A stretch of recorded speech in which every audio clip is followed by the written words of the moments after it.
Des flocons de neige flottaient dans l'air glacial, recouvrant les rues désertes de Manhattan d'un manteau blanc silencieux. La ville s'était retirée à l'intérieur, les fenêtres brillaient d'une lueur ambrée, de la fumée s'échappait des toits, et le froid glacial retenait même les plus courageux à l'intérieur. Une Maybach noire rompit le silence, ses pneus crissant doucement sur la neige fraîche. Elle s'arrêta près d'une station de bus déserte dans le Lower East Side. Alexander Mercer sortit le premier, grand et dangereux.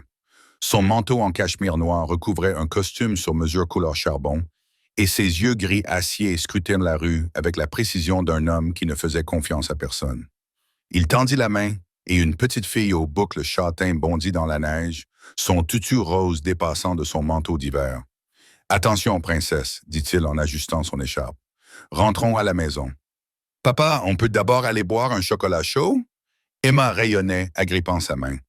Pendant un instant, Alexander faillit sourire. Faillit. Mais la chaleur n'atteignit jamais tout à fait ses yeux. Cela faisait 2 ans que Catherine lui avait été enlevée, abattue dans une guerre qu'il aurait dû terminer plus tôt. Il s'en voulait chaque jour, et même s'il portait le masque de l'homme le plus redouté de la ville. À l'intérieur, il était vide. Il marchait vers la voiture quand Emma s'arrêta soudainement. « Papa, » murmura-t-elle, « pourquoi cette dame dort-elle dehors? » Alexander se retourna. Sur un banc rouillé, sous un panneau de bus clignotant, une jeune femme était recroquevillée contre le froid. Ses cheveux blonds étaient emmêlés par le givre, son pull fan ne la protégeait pas du vent violent. Et dans ses bras tremblants, un bébé enveloppé dans une couverture usée bougeait à peine. Alexander serra les mâchoires. Il tendit la main vers Emma. « Continue à marcher, ce n'est pas ton problème. » Mais Emma se recula. « Papa, le bébé tremble. Il est si petit. » Sa voix se brisa. « Il va mourir de froid. » Alexander baissa les yeux vers sa fille. Ses yeux bruns, les yeux de Catherine, le fixaient remplis d'une émotion qu'il avait tenté d'enfouir. De la compassion. Un souvenir le frappa comme une balle. Catherine, pâle dans son lit d'hôpital, ses doigts faibles dans les siens.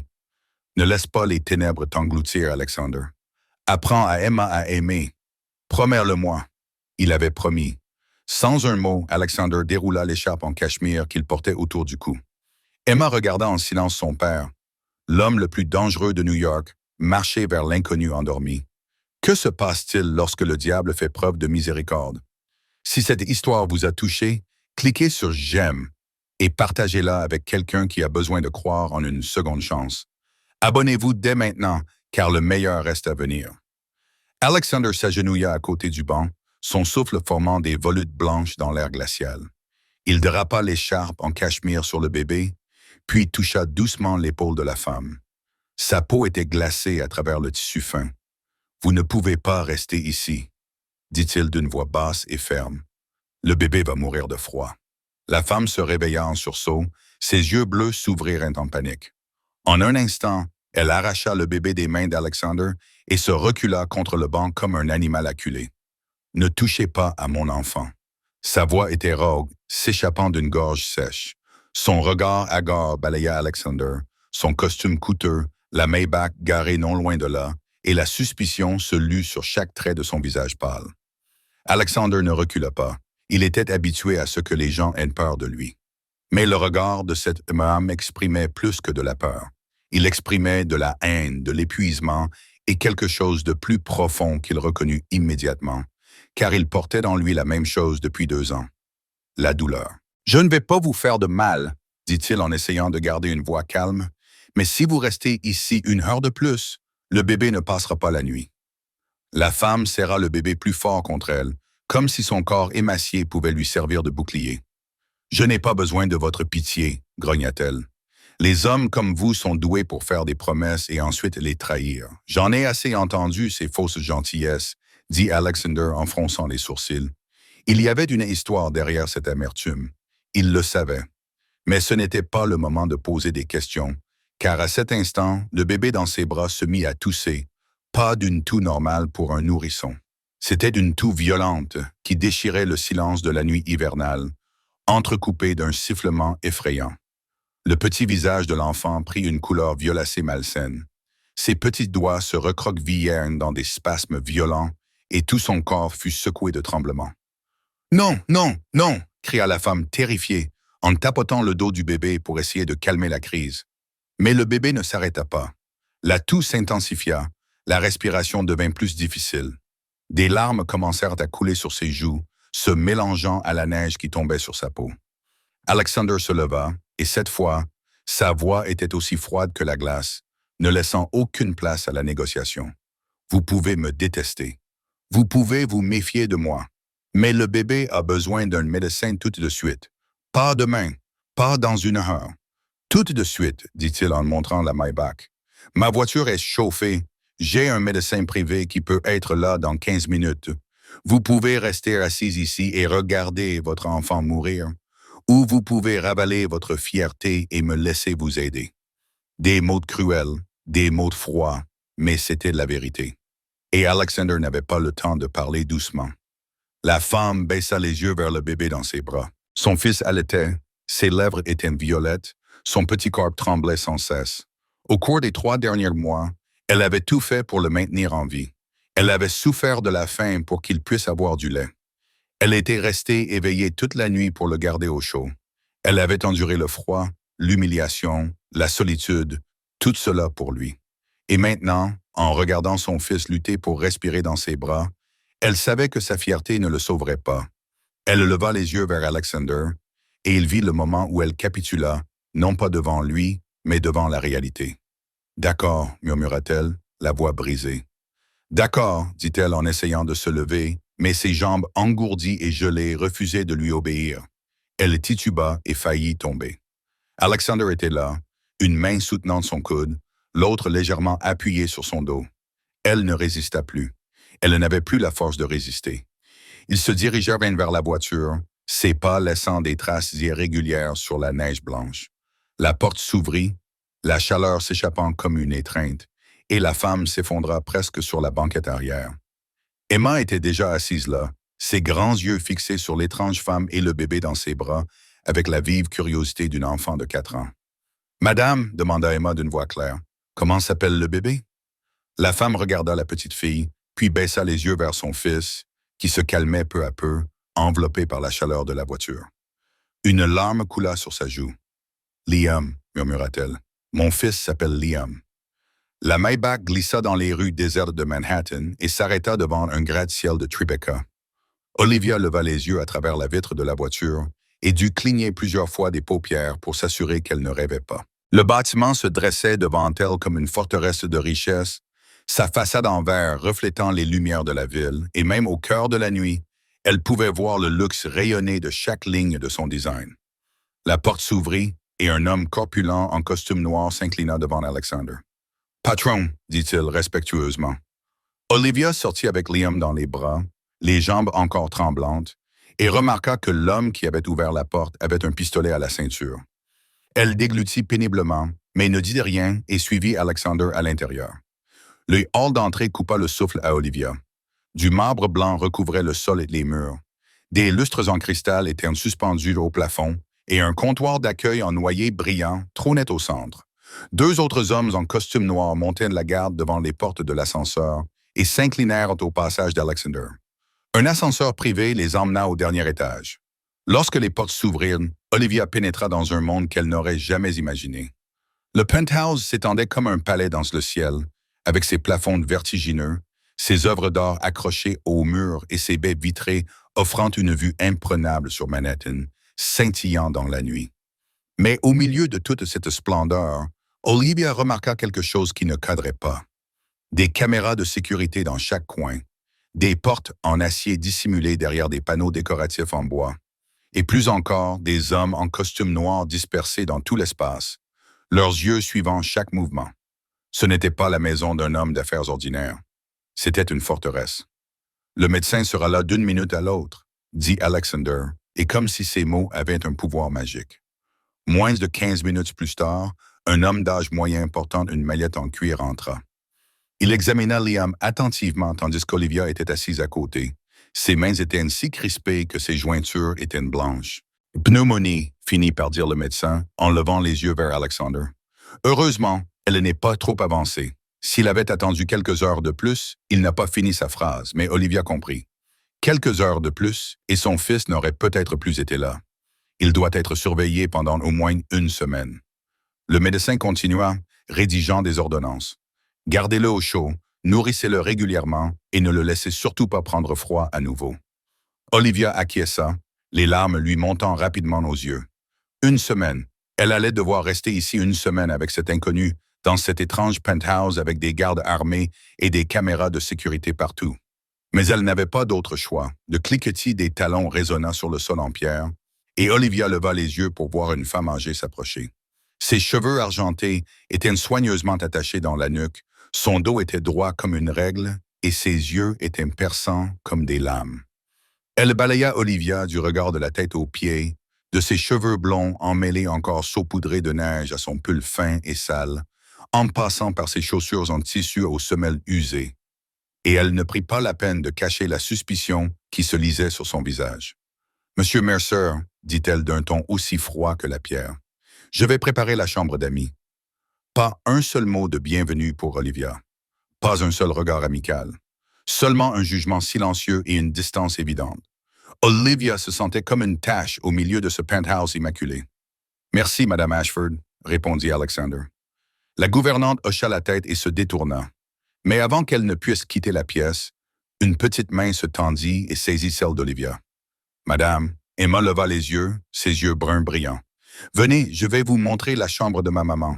Elle est tellement jolie. » Avant qu'Olivia n'ait le temps de réagir, la petite fille la tirait déjà dans le couloir. Olivia serra Liam contre elle et se dépêcha de la suivre, sentant le regard d'Alexander les suivre jusqu'à ce qu'ils disparaissent au coin du couloir. Emma s'arrêta devant une porte fermée. « Papa ne laisse personne entrer ici, » murmura-t-elle comme si elle partageait un secret. « Mais je m'y faufile tout le temps, maman me manque. » Elle poussa la porte et Olivia entra dans une pièce débordant du souvenir de quelqu'un qui n'était plus là. Tout était encore à sa place. Des flacons de parfum sur la coiffeuse, un foulard en soie ivoire drapé sur une chaise, une paire d'escarpins soigneusement rangés à côté du lit, comme si la propriétaire de la chambre n'était sortie que pour un instant et pouvait revenir à tout moment. Et sur le mur, une photo de mariage. La femme sur la photo avait des cheveux bruns brillants, un sourire aussi chaleureux que la lumière du soleil printanier et des yeux doux qui regardaient l'appareil photo avec rien d'autre que de l'amour et du bonheur.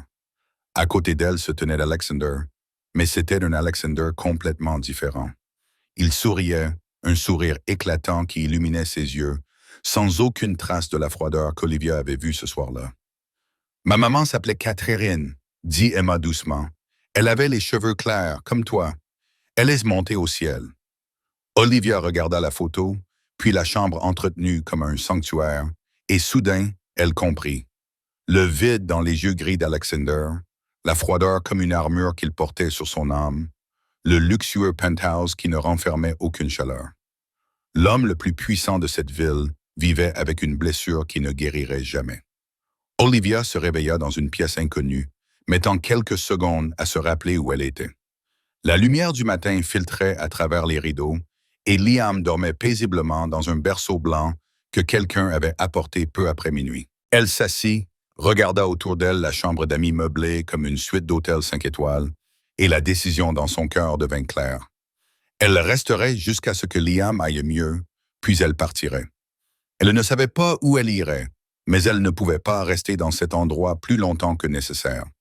Il y avait quelque chose dans cet appartement-terrasse, chez cet homme nommé Alexander Mercer, qui la mettait mal à l'aise jusqu'au plus profond d'elle-même. Liam pleura pour être nourri, et après l'avoir allaité, Olivia l'emmena dans le salon principal pour trouver de l'eau. L'appartement était calme en plein jour, mais elle pouvait encore voir les hommes en costume noir postés dans les coins.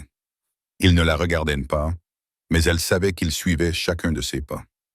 Elle s'avança dans le couloir vers la cuisine qu'elle avait aperçue la veille, mais des voix provenant du bureau la firent s'arrêter. La porte était légèrement entr'ouverte et la voix d'Alexander résonnait, froide et lourde d'autorité. La cargaison au port a été traitée. Une autre voix répondit. Faible et solide, Castellano lorgne le territoire de l'Est.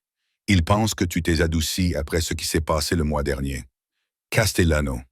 Alexander répéta le nom avec mépris.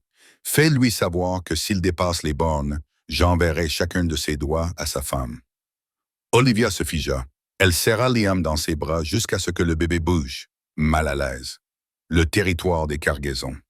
Renvoyer chacun de ses doigts.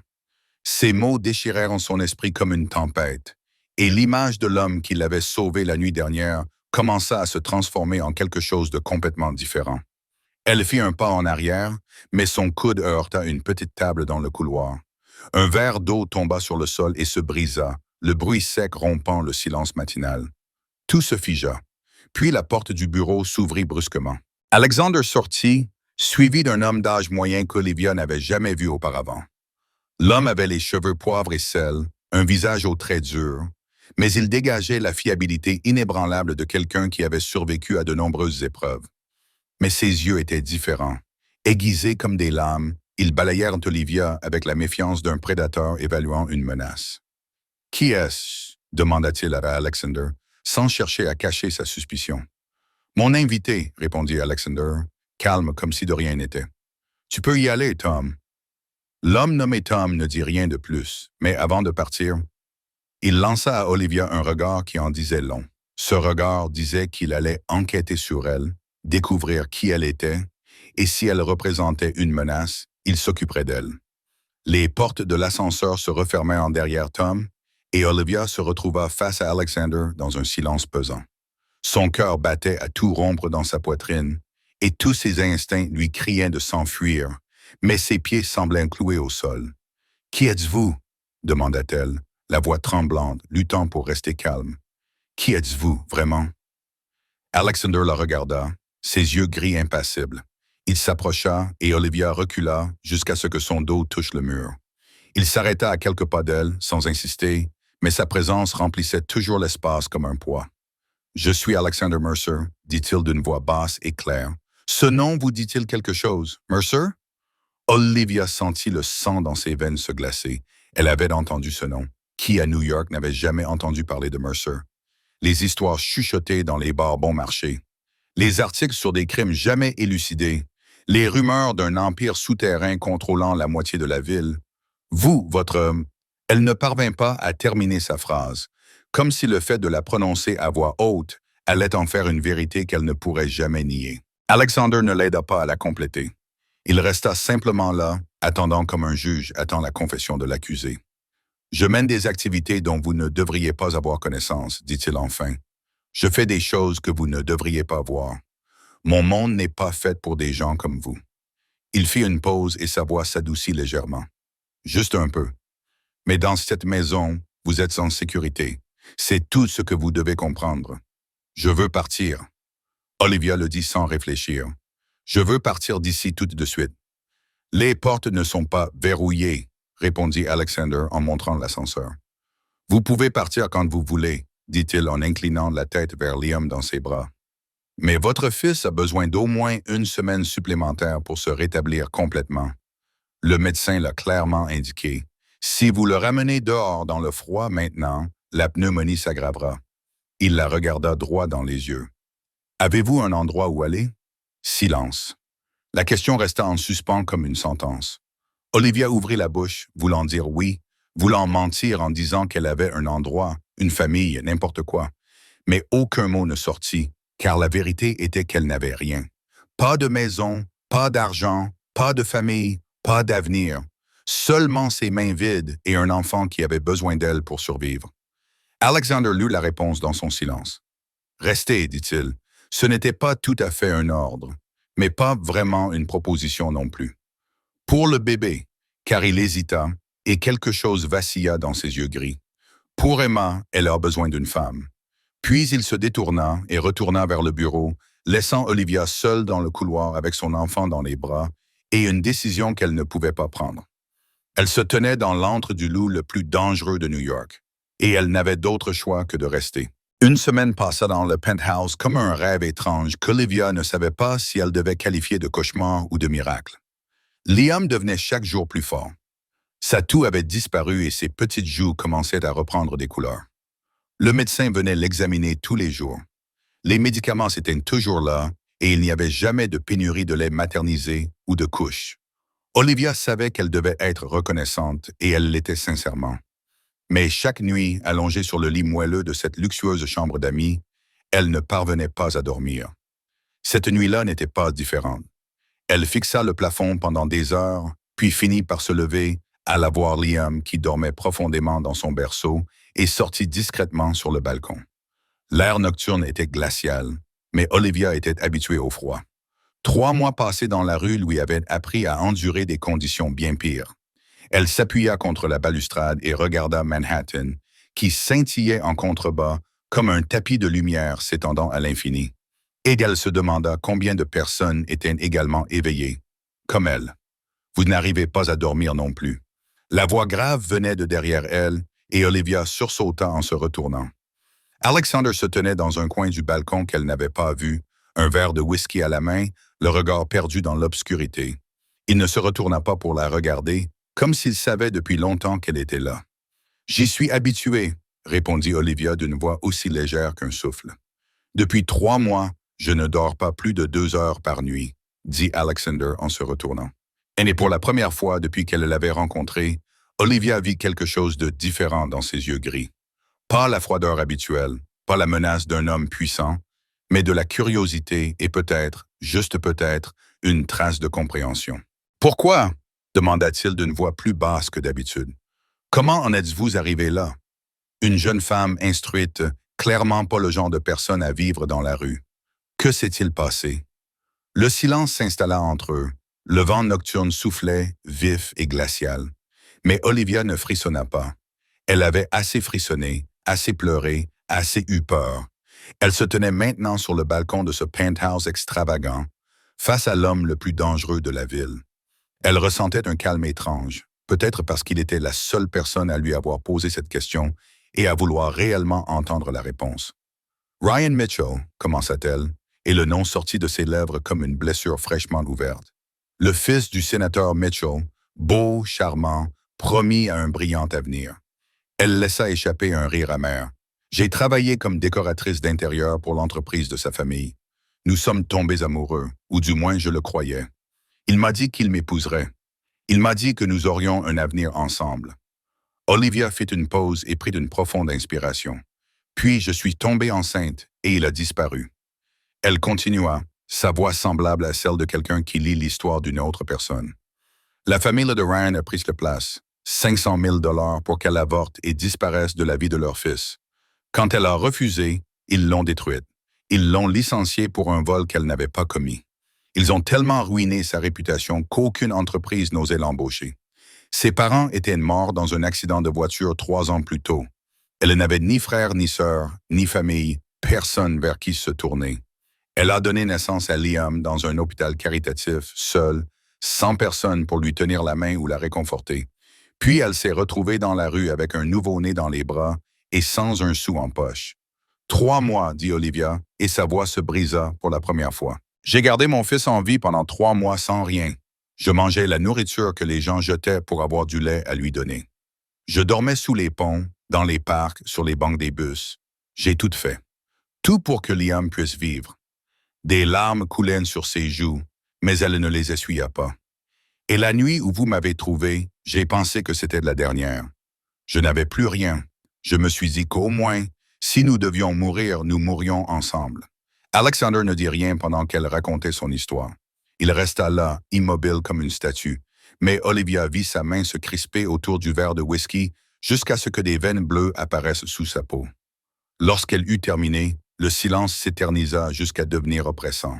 « Ryan Mitchell », dit-il enfin, et la façon dont il répéta ce nom fit frissonner Olivia. Ce n'était ni de la colère, ni une menace, mais la voix d'un homme gravant un nom dans sa mémoire, comme on le grave sur une pierre tombale. « Ne faites rien », s'écria Olivia, paniquée en comprenant ce qui se cachait derrière ce ton. « Je ne veux pas d'ennui, je ne veux pas de vengeance, je veux juste la paix, je veux juste élever mon fils. » Alexander la regarda, et pour la première fois, ce regard froid et gris s'adoucit, sans devenir tout à fait chaleureux, mais sans être plus d'acier. « Tu as trop enduré », dit-il d'une voix si basse et si douce qu'Olivia crut presque l'avoir imaginé. Seul depuis trop longtemps. Il ne dit rien d'autre. Aucune promesse, aucune consolation, aucune phrase creuse qu'elle avait entendue trop souvent. Il se tenait simplement à côté d'elle, 2 étrangers contemplant une ville endormie, chacun portant ses propres blessures. Ils restèrent ainsi jusqu'à ce que les premières lueurs de l'aube peignent l'horizon de Manhattan de rose. Et pendant tout ce temps, aucun d'eux ne prononça un mot. Mais Olivia le sentait. Pour la première fois en 3 mois d'enfer, elle n'était plus complètement seule. 10 jours après cette nuit sur le balcon, la vie d'Olivia dans le penthouse commença à changer d'une manière qu'elle n'aurait jamais imaginée. Elle ne se sentait plus comme une intruse, même si elle continuait à se rappeler que ce n'était pas sa maison, qu'elle n'était qu'une invitée, qu'elle devrait bientôt partir. Mais ses frontières s'estompaient chaque jour davantage, surtout quand Emma commençait à frapper à sa porte chaque matin avec un sourire radieux et la même question familière. « Olivia, tu me lis une histoire aujourd'hui? » Et Olivia ne pouvait pas dire non. Elle commença à passer la plupart de son temps avec la fillette de 4 ans, lui lisant des contes de fées tirés de la petite bibliothèque d'Emma, jouant à la poupée sur le tapis en fourrure, lui apprenant à dessiner des fleurs et des papillons avec des crayons de couleur. Emma apprenait vite, et chaque fois qu'elle terminait un dessin, elle courait à travers le penthouse pour le montrer à tout le monde comme s'il s'agissait d'un chef-d'œuvre. « Olivia, je t'aime plus que Madame Ashford », annonça Emma un après-midi. Olivia, très sérieuse, dut se retenir de rire. « Madame Ashford m'oblige à manger des légumes. Toi, tu ne m'obliges pas à manger des légumes. »« Les légumes sont bons pour la santé, » dit Olivia doucement. « Mais les légumes ont mauvais goût, » fit Emma en faisant la moue. « Ma maman disait ça aussi. Ma maman n'aimait pas les légumes non plus. » Le cœur d'Olivia se serrait chaque fois qu'Emma mentionnait Catherine. La petite fille y parlait de sa mère naturellement, sans tragédie, comme si Catherine était seulement partie et allait revenir. Cette innocence était à la fois douce et dévastatrice. Liam se rétablit complètement, et le penthouse tranquille se remplit soudainement des rires des enfants. Son fils se mit à rire aux éclats. Des sons clairs comme des clochettes s'échappaient chaque fois qu'Emma faisait une grimace ou qu'Olivia lui soufflait sur le ventre. Ce son semblait magique, faisant fondre le froid qui régnait dans cette maison depuis 2 ans. Même Madame Ashford changea. Olivia remarqua que la gouvernante se tenait parfois dans un coin de la pièce pour la regarder jouer avec Emma, et la méfiance qu'elle avait eue au début fit lentement place à autre chose.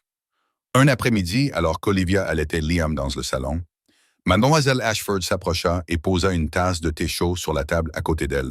« Vous prenez bien soin d'Emma, » dit-elle d'une voix toujours sévère, mais plus froide. Cela fait longtemps qu'elle n'avait pas autant ri. Olivia leva les yeux, si surprise qu'elle ne sut quoi répondre.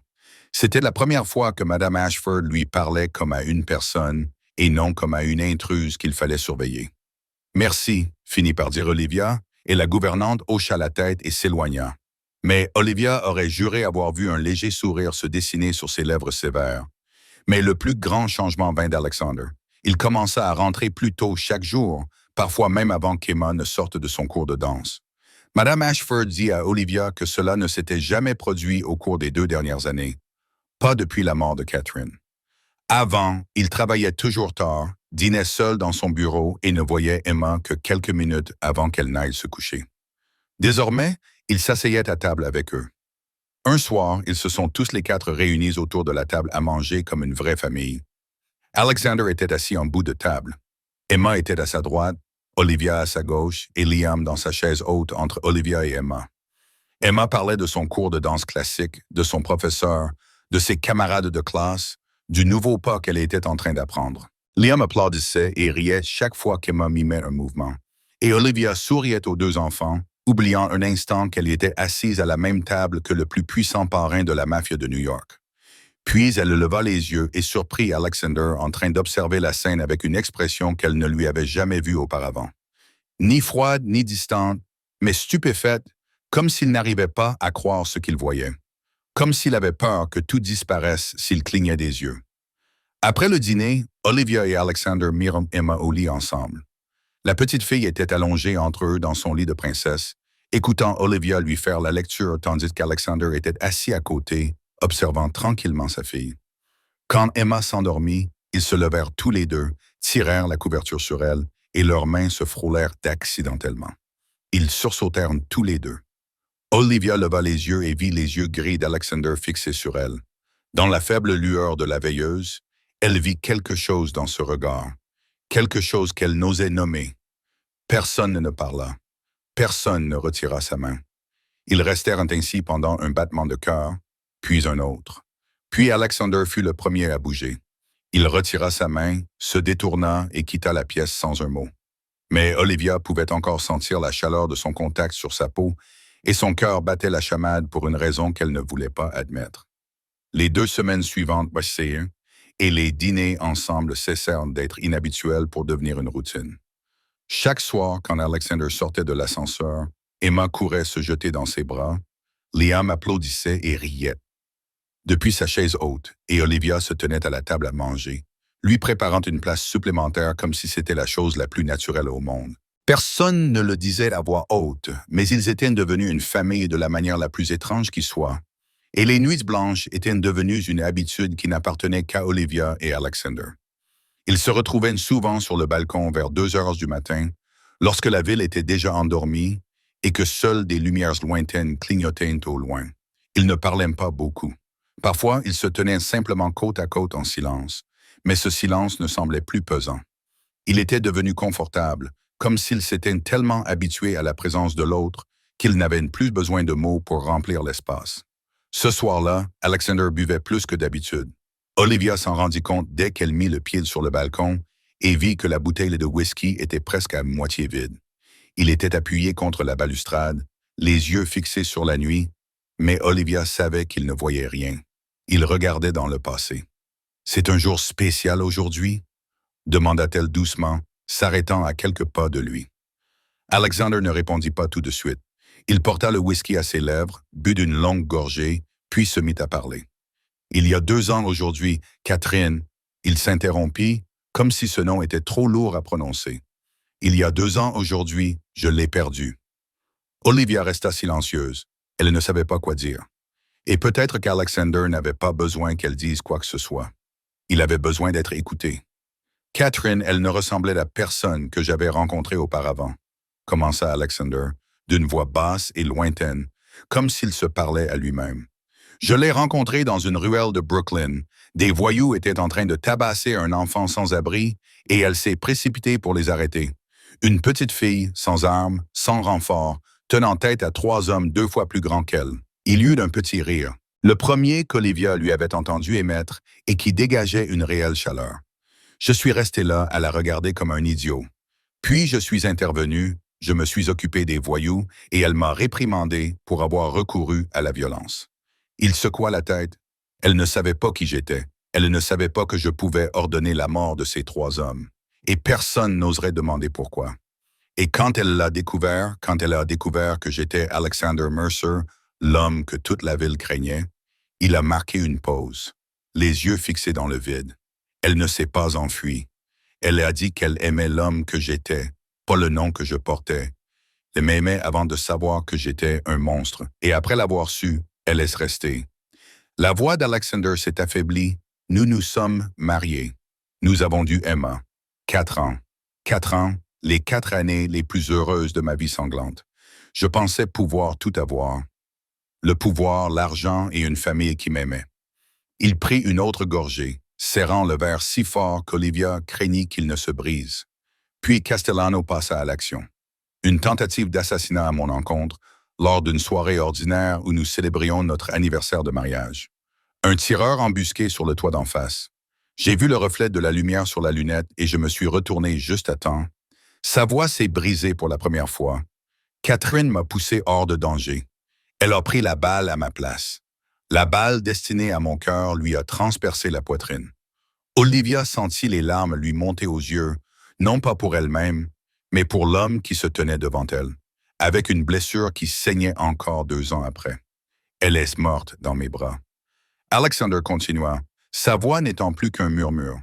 Là dans la rue, son sang a imprégné mon costume, et la dernière chose qu'elle a dite était « Prendre soin d'Emma, pour moi, pour ce monde maudit que j'ai construit. » Il s'est tourné vers Olivia et elle a vu ses yeux gris brillants de larmes. À partir de ce jour, je me suis figé. Je ne me suis plus autorisé à aimer qui que ce soit. Je ne me suis plus autorisé à ressentir quoi que ce soit. Je pensais que si je n'avais rien à perdre, personne ne pourrait plus me faire de mal. Il resta silencieux pendant un long moment. Puis il ajouta, d'une voix si douce qu'Olivia dut se pencher pour l'entendre, jusqu'à ce qu'il s'arrête, les yeux rivés sur les siens. « jusqu'à ce que tu arrives. Le vent nocturne soufflait et la neige commençait à tomber. Des flocons blancs flottaient dans l'air, se posant sur les cheveux d'Olivia et sur ses épaules, et elle frissonna de froid. Sans un mot, Alexander ôta son manteau et le posa sur ses épaules. Le geste était si naturel qu'on aurait dit qu'il l'avait fait 1000 fois auparavant. Comme cette première nuit avec l'écharpe en cachemire sur le banc de l'arrêt de bus. Cette nuit-là, murmura Olivia en serrant le manteau autour d'elle. La nuit où tu m'as trouvé sur le banc, je pensais que c'était la dernière nuit pour moi et Liam. J'étais prête à lâcher prise. Je suis tellement content, dit Alexander d'une voix basse et chaleureuse, que ce n'était pas la dernière nuit. Ils se regardèrent à travers la neige qui tombait, et Olivia sentit son cœur trébucher sur quelque chose qu'elle n'osait pas nommer. Le lendemain matin, ils s'assirent tous ensemble pour prendre le petit déjeuner, comme ils le faisaient tous les jours. Emma attaquait son assiette de pancakes avec l'enthousiasme féroce d'une enfant de 4 ans. Liam jouait avec les petits morceaux de banane et Alexander lisait le journal tout en buvant son café. Ordinaire, chaleureux, comme une vraie famille. Puis Emma leva les yeux, du sirop sur la bouche et demanda d'une voix innocente. « Papa, pourquoi tu n'épouses pas Olivia pour qu'elle soit ma maman? » Toute la pièce se figea. Olivia faillit s'étouffer avec son jus d'orange. Alexander baissa le journal, le visage impassible, mais les oreilles légèrement rougies. Madame Ashford s'approchait avec un plateau de thé et faillit le laisser tomber par terre. « Emma, » dit Alexander d'une voix si calme qu'elle en semblait fausse, « les affaires des adultes sont compliquées. Tu ne comprendrais pas. » Emma pencha la tête, ses yeux bruns, identiques à ceux de sa mère, le regardant avec perplexité. « Mais tu aimes Olivia. Je vois que tu regardes Olivia de la même façon que tu regardes Maman Chat sur la photo de mariage. » Elle marqua une pause, puis ajouta avec la certitude que seul un enfant peut avoir. « La Maman Chat au paradis serait heureuse si tu n'étais plus triste. » Je le sais. Personne ne parla. Olivia n'osait pas regarder Alexander, et Alexander n'osait pas regarder Olivia, mais ils savaient tous deux qu'une enfant de 4 ans venait de dire à haute voix ce qu'ils essayaient tous deux d'enfouir. À quelques kilomètres de là, de l'autre côté de la ville, dans un appartement terrasse de Brooklyn, avec vue sur le pont de Manhattan, un homme était assis dans l'obscurité. Victor Castellano tirait sur un cigare cubain, et la fumée s'enroulait autour de son visage aux traits anguleux comme des serpents gris. Devant lui, étalés sur une table en chêne noire, se trouvaient des dizaines de photos prises en secret. Une femme blonde tenait la main d'une petite fille vêtue d'un tutu rose alors qu'elle se promenait dans un parc. La femme souriait et l'enfant sautillait à ses côtés. Sur une autre photo, la femme tenait un nouveau-né dans ses bras sur le balcon d'un immeuble de grande hauteur. Castellano le savait très bien. Le penthouse d'Alexander Mercer. « Mercer a un nouveau jouet, » murmura Castellano, un sourire froid se dessinant sur ses lèvres. « Intéressant, très intéressant. » Il prit une photo et examina le visage d'Olivia à la lumière de la lampe. Belle, jeune et manifestement importante pour Mercer. Si l'homme lui avait permis de vivre chez lui et de jouer avec sa fille 2 ans plus tôt, Castellano avait ordonné l'assassinat d'Alexander Mercer.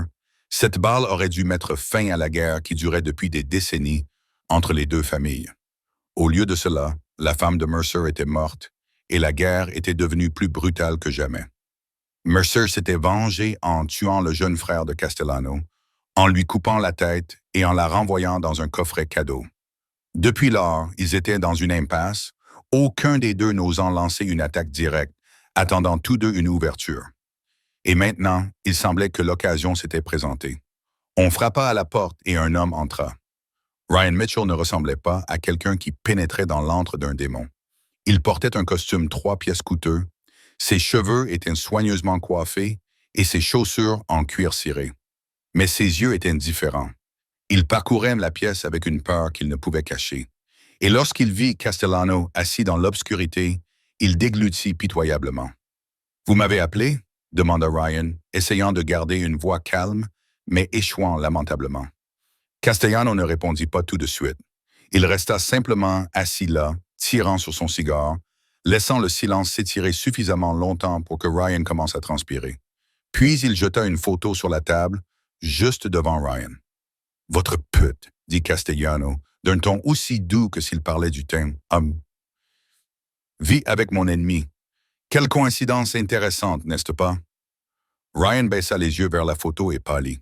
« Olivia. » Elle se tenait à côté de Mercer, qui la regardait avec une expression que Ryan n'avait jamais vue chez le plus froid des chefs mafieux de New York. Je... je ne savais pas, balbutia Ryan. Bien sûr que tu ne savais pas, intervint Castellano. Tu l'as abandonnée quand elle est tombée enceinte. Ta famille a essayé de la forcer à avorter. Quand elle a refusé, tu as ruiné sa vie. Il pencha la tête, les yeux brillants d'une joie cruelle. Et maintenant, elle vit dans l'appartement terrasse d'Alexander Mercer, joue avec sa fille, dort peut-être même dans son lit. Alors que toi, dit-il avec un rire moqueur, tu es sur le point de te présenter au Sénat. Ryan sentit le sang se glacer dans ses veines. Comment le sais-tu? Castellano a répondu. Je sais tout. Il s'est levé et s'est dirigé vers la fenêtre. Je sais combien d'argent tu as dépensé pour faire taire les témoins. Je sais combien de personnes l'avocat de ta famille a menacé pour qu'elles n'osent pas parler. Et je sais que si ce scandale autour de ton enfant illégitime est révélé au grand jour, il s'est retourné, regardant Ryan avec un regard de serpent. Ta carrière politique sera morte avant même d'avoir commencé. Ryan est resté figé, incapable de parler. Tout ce qu'il avait construit, toutes ses ambitions, tous ses rêves de pouvoir et de statut social, tout cela vacillait au bord de l'effondrement. Et l'homme qui se tenait devant lui tenait la corde qui pouvait le précipiter dans l'abîme. « Mais je peux vous aider, dit Castellano d'une voix douce comme du miel mélangé à du poison. Prenez soin d'elle et du bébé. Nettoyez tout. Ne laissez aucune trace. Personne ne saura jamais que vous avez eu un enfant avec une décoratrice d'intérieur inconnue. » Ryan hésita. Une partie de lui, le dernier lambeau de conscience, hurlait de protestation. C'était son enfant, c'était la femme qu'il avait autrefois aimée de tout son cœur. Mais une autre partie, bien plus grande, celle qui avait été nourrie toute sa vie d'ambition et d'égoïsme, se mit à calculer. « Que voulez-vous en échange ?» demanda-t-il enfin, et cette question sella son destin. Castellano sourit, le sourire d'un homme qui venait de gagner une partie dont son adversaire ne se rendait même pas compte qu'il jouait. « Merck, dit-il, elle est sa faiblesse. Pour la première fois en 2 ans, il a laissé quelqu'un entrer dans sa vie. Nous allons l'utiliser pour le faire sortir de sa tanière. Et quand il sera dehors, quand il baissera sa garde, parce qu'il voudra protéger cette femme, il trancha l'air d'un geste final et décisif. Je vais lui ôter la vie. » Ryan acquiesça, n'osant pas croiser le regard de Castellano. Ils se serrèrent la main, et à cet instant, 2 hommes, totalement différents à tous égards, devinrent alliés. L'homme qui avait tué la femme d'Alexander et l'homme qui avait trahi Olivia, complotant désormais ensemble pour détruire le fragile bonheur qui prenait racine dans un penthouse de Tribeca. Lorsque Ryan partit, Castellano se retourna vers la fenêtre et contempla la ville plongée dans la nuit. « Mère a pris la vie de mon frère, murmura-t-il dans l'obscurité. Je vais lui prendre sa nouvelle femme, et cette fois, il ne sera pas là à temps pour prendre la balle. » 3 jours plus tard, Olivia réalisa que quelque chose avait changé. Alexander n'était plus l'homme qui se tenait à ses côtés sur le balcon chaque soir, ni celui qui la regardait avec cette rare douceur dans les moments calmes. Il était devenu distant, froid, et si tendu que même Emma le remarqua. « Qu'est-ce qui ne va pas avec papa, Olivia ?» demanda la petite fille un après-midi, alors qu'Alexander traversait le salon sans s'arrêter pour jouer avec elle comme il le faisait toujours. « Papa ne me serre plus dans ses bras. » Olivia ne savait pas quoi répondre, car elle se posait la même question. Alexander ne dînait plus avec eux. Il s'enfermait dans son bureau du matin jusqu'à tard le soir, rencontrant sans cesse Tom Reeves et les hommes en costume noir. Olivia ne connaissait pas leur nom. Le nombre de gardes du corps dans l'appartement terrasse avait doublé, et chaque fois qu'Olivia emmenait Emma dehors, il y avait toujours au moins 4 hommes qui les suivaient, au lieu de 2 auparavant. Il se passait quelque chose, et Alexander le lui cachait. Un soir, après qu'Emma se soit endormie et que Liam se soit reposé tranquillement dans son berceau, Olivia décida de le confronter. Elle trouva Alexander dans le salon, debout près de la fenêtre, un verre de whisky à la main, les épaules tendues comme un fil tendu. « Que se passe-t-il » demanda-t-elle sans détour. « Tu es bizarre depuis plusieurs jours. » Alexander ne se retourna pas. « Rien. Je suis très occupé au travail. »« Ne me mens pas. » Olivia s'approcha. « Je ne connais peut-être pas grand-chose à ton monde, mais je sais quand quelqu'un cache quelque chose. Et tu caches quelque chose. » Alexander finit par se retourner et Olivia vit les cernes sous ses yeux. Elle vit de la fatigue qu'il essayait de cacher, mais il ne lui donna toujours aucune explication. Il se contenta de secouer la tête et passa devant elle pour se diriger vers le bureau. Alexander, l'appela-t-elle, mais il avait déjà disparu derrière la porte. Cette nuit-là, Olivia était allongée dans son lit et ne parvenait pas à dormir. Elle fixait le plafond, pensant au changement soudain d'Alexander, à la sécurité renforcée, aux inquiétudes manquées. Ashford essayait de se cacher chaque fois qu'elle regardait Olivia. Quelque chose n'allait vraiment pas et Olivia avait besoin de savoir ce que c'était. Vers 2 heures du matin, Olivia se réveilla pour aller voir Liam et vit que de la lumière filtrait toujours par la fente sous la porte du bureau d'Alexander. Elle hésita, puis se força à s'approcher. La porte n'était pas verrouillée et lorsque Olivia la poussa doucement, elle s'ouvrit sans bruit. Alexander était assis à son bureau, les yeux fixés sur l'écran de son ordinateur portable, ne se rendant pas compte qu'elle était entrée. Olivia s'approcha et son cœur sembla s'arrêter lorsqu'elle vit ce qui était affiché à l'écran. Des photos d'elle, des dizaines de photos prises en cachette. Elle tenant la main d'Emma dans le parc, elle portant Liam dans un café, elle debout à la fenêtre du penthouse. Elle riant avec Emma dans la rue. Chaque photo avait été prise à distance par quelqu'un qui regardait, observait, attendait. Qui a pris ces photos? La voix d'Olivia tremblait lorsqu'elle posa la question et Alexander sursauta. Il referma immédiatement son ordinateur portable, mais il était trop tard. Olivia avait déjà tout vu. « Olivia, dit-il en se levant, mais elle recula. « Qui m'observe? Pourquoi est-ce à cause de toi? » Alexander resta silencieux pendant un moment, puis expira lentement, comme s'il savait qu'il ne pouvait plus le cacher. « Des gens qui veulent me faire du mal, dit-il d'une voix basse et grave. Ils surveillent cet appartement depuis longtemps. » Mais il s'interrompit, la regardant avec une expression qu'Olivia ne pouvait déchiffrer. « Mais maintenant, ils savent que tu comptes pour moi. »« Importante? » répéta Olivia, le cœur battant. « Tu es ma faiblesse, Olivia. » Alexander l'interrompit, la voix teintée de douleur. « Toi et Liam, pour la première fois en 2 ans, j'ai laissé quelqu'un entrer dans ma vie, et ils l'ont remarqué. Ils t'utiliseront pour m'atteindre, comme ils ont utilisé Catherine. » Ce nom la frappa comme une douche froide. Olivia comprit instantanément. « Alors je devrais partir, dit-elle, luttant pour garder une voix calme, alors même que son cœur commençait à se briser. Si ma présence ici te met en danger, si elle met Emma en danger, je partirai. J'emmènerai Liam. » Mais non, Alexander s'avança et lui saisit la main. Olivia sentit la force de sa poigne et le désespoir qu'il essayait de contenir. « C'est ton départ qui est dangereux ici, dans cette maison. Je peux te protéger. J'ai des gardes, des systèmes de sécurité, tout ce qu'il faut pour assurer ta sécurité. Mais si tu pars seul avec Liam, sans personne pour te protéger... » Il ne termina pas sa phrase. Mais Olivia comprit. Dehors, elle serait une proie facile. « Reste, » dit Alexander d'une voix presque suppliante, ce qu'Olivia n'aurait jamais pensé entendre de sa part. « Reste et laisse-moi te protéger, s'il te plaît. » Olivia regarda dans ses yeux gris et y vit une véritable peur. Pas la peur pour lui-même, mais la peur pour elle. Et à ce moment-là, elle réalisa qu'elle était tombée dans un monde plus dangereux que tout ce qu'elle avait jamais imaginé. 5 jours après leur conversation dans le bureau, Alexander décida qu'Olivia et Emma devaient sortir. Non pas parce qu'il le voulait, mais parce qu'Emma avait commencé à demander pourquoi elle ne pouvait plus aller au parc, pourquoi elle ne pouvait plus aller au cinéma, pourquoi elle devait rester enfermée toute la journée comme si elle était en cage. Il ne voulait pas que sa fille grandisse dans la peur, même s'il était lui-même submergé par cette peur chaque jour. Madame Ashford se porta volontaire pour emmener Olivia et Emma faire du shopping, et Alexander accepta à condition que Jack Sullivan les accompagne avec 2 autres gardes qui les suivraient dans une autre voiture. C'était la première fois qu'Olivia sortait de l'appartement depuis des semaines, et elle devait admettre que la sensation du soleil sur sa peau et de l'air hivernal de New York dans ses poumons était vraiment merveilleuse. Le centre commercial était bondé de clients, et Emma avait l'air d'être au paradis. Elle tira Olivia par la main et courut d'un magasin à l'autre, les yeux brillants d'excitation, lorsqu'elle vit des robes de princesse derrière la vitrine. « Olivia, regarde, la robe d'Elsa. Je veux la robe d'Elsa !»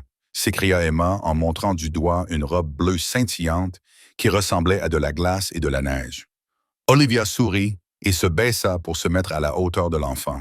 « Alors allons l'essayer. » Emma acquiesça avec enthousiasme, et elles entrèrent dans le magasin. Madame Ashford les suivait avec un sourire rare aux lèvres, tandis que Jack Sullivan montait la garde à l'entrée, balayant la foule du regard sans jamais s'arrêter. Olivia aidait Emma à enfiler la troisième robe lorsqu'elle entendit cette voix. La voix qu'elle avait essayé d'oublier pendant près d'un an.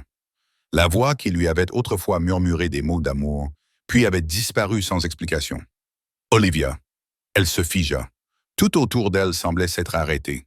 Puis elle se retourna lentement et se retrouva face à Ryan Mitchell. Il n'avait pas changé depuis la dernière fois qu'elle l'avait vu, peut-être même était-il encore plus élégant. Un costume gris coûteux, des cheveux soigneusement coiffés, ce sourire charmant dont elle avait autrefois été éprise. Mais maintenant, ce sourire ne lui donnait envie que de vomir. « Bébé. » Ryan s'approcha, le visage plein de regrets, les yeux remplis d'une souffrance parfaitement jouée. « Je t'ai cherché pendant si longtemps.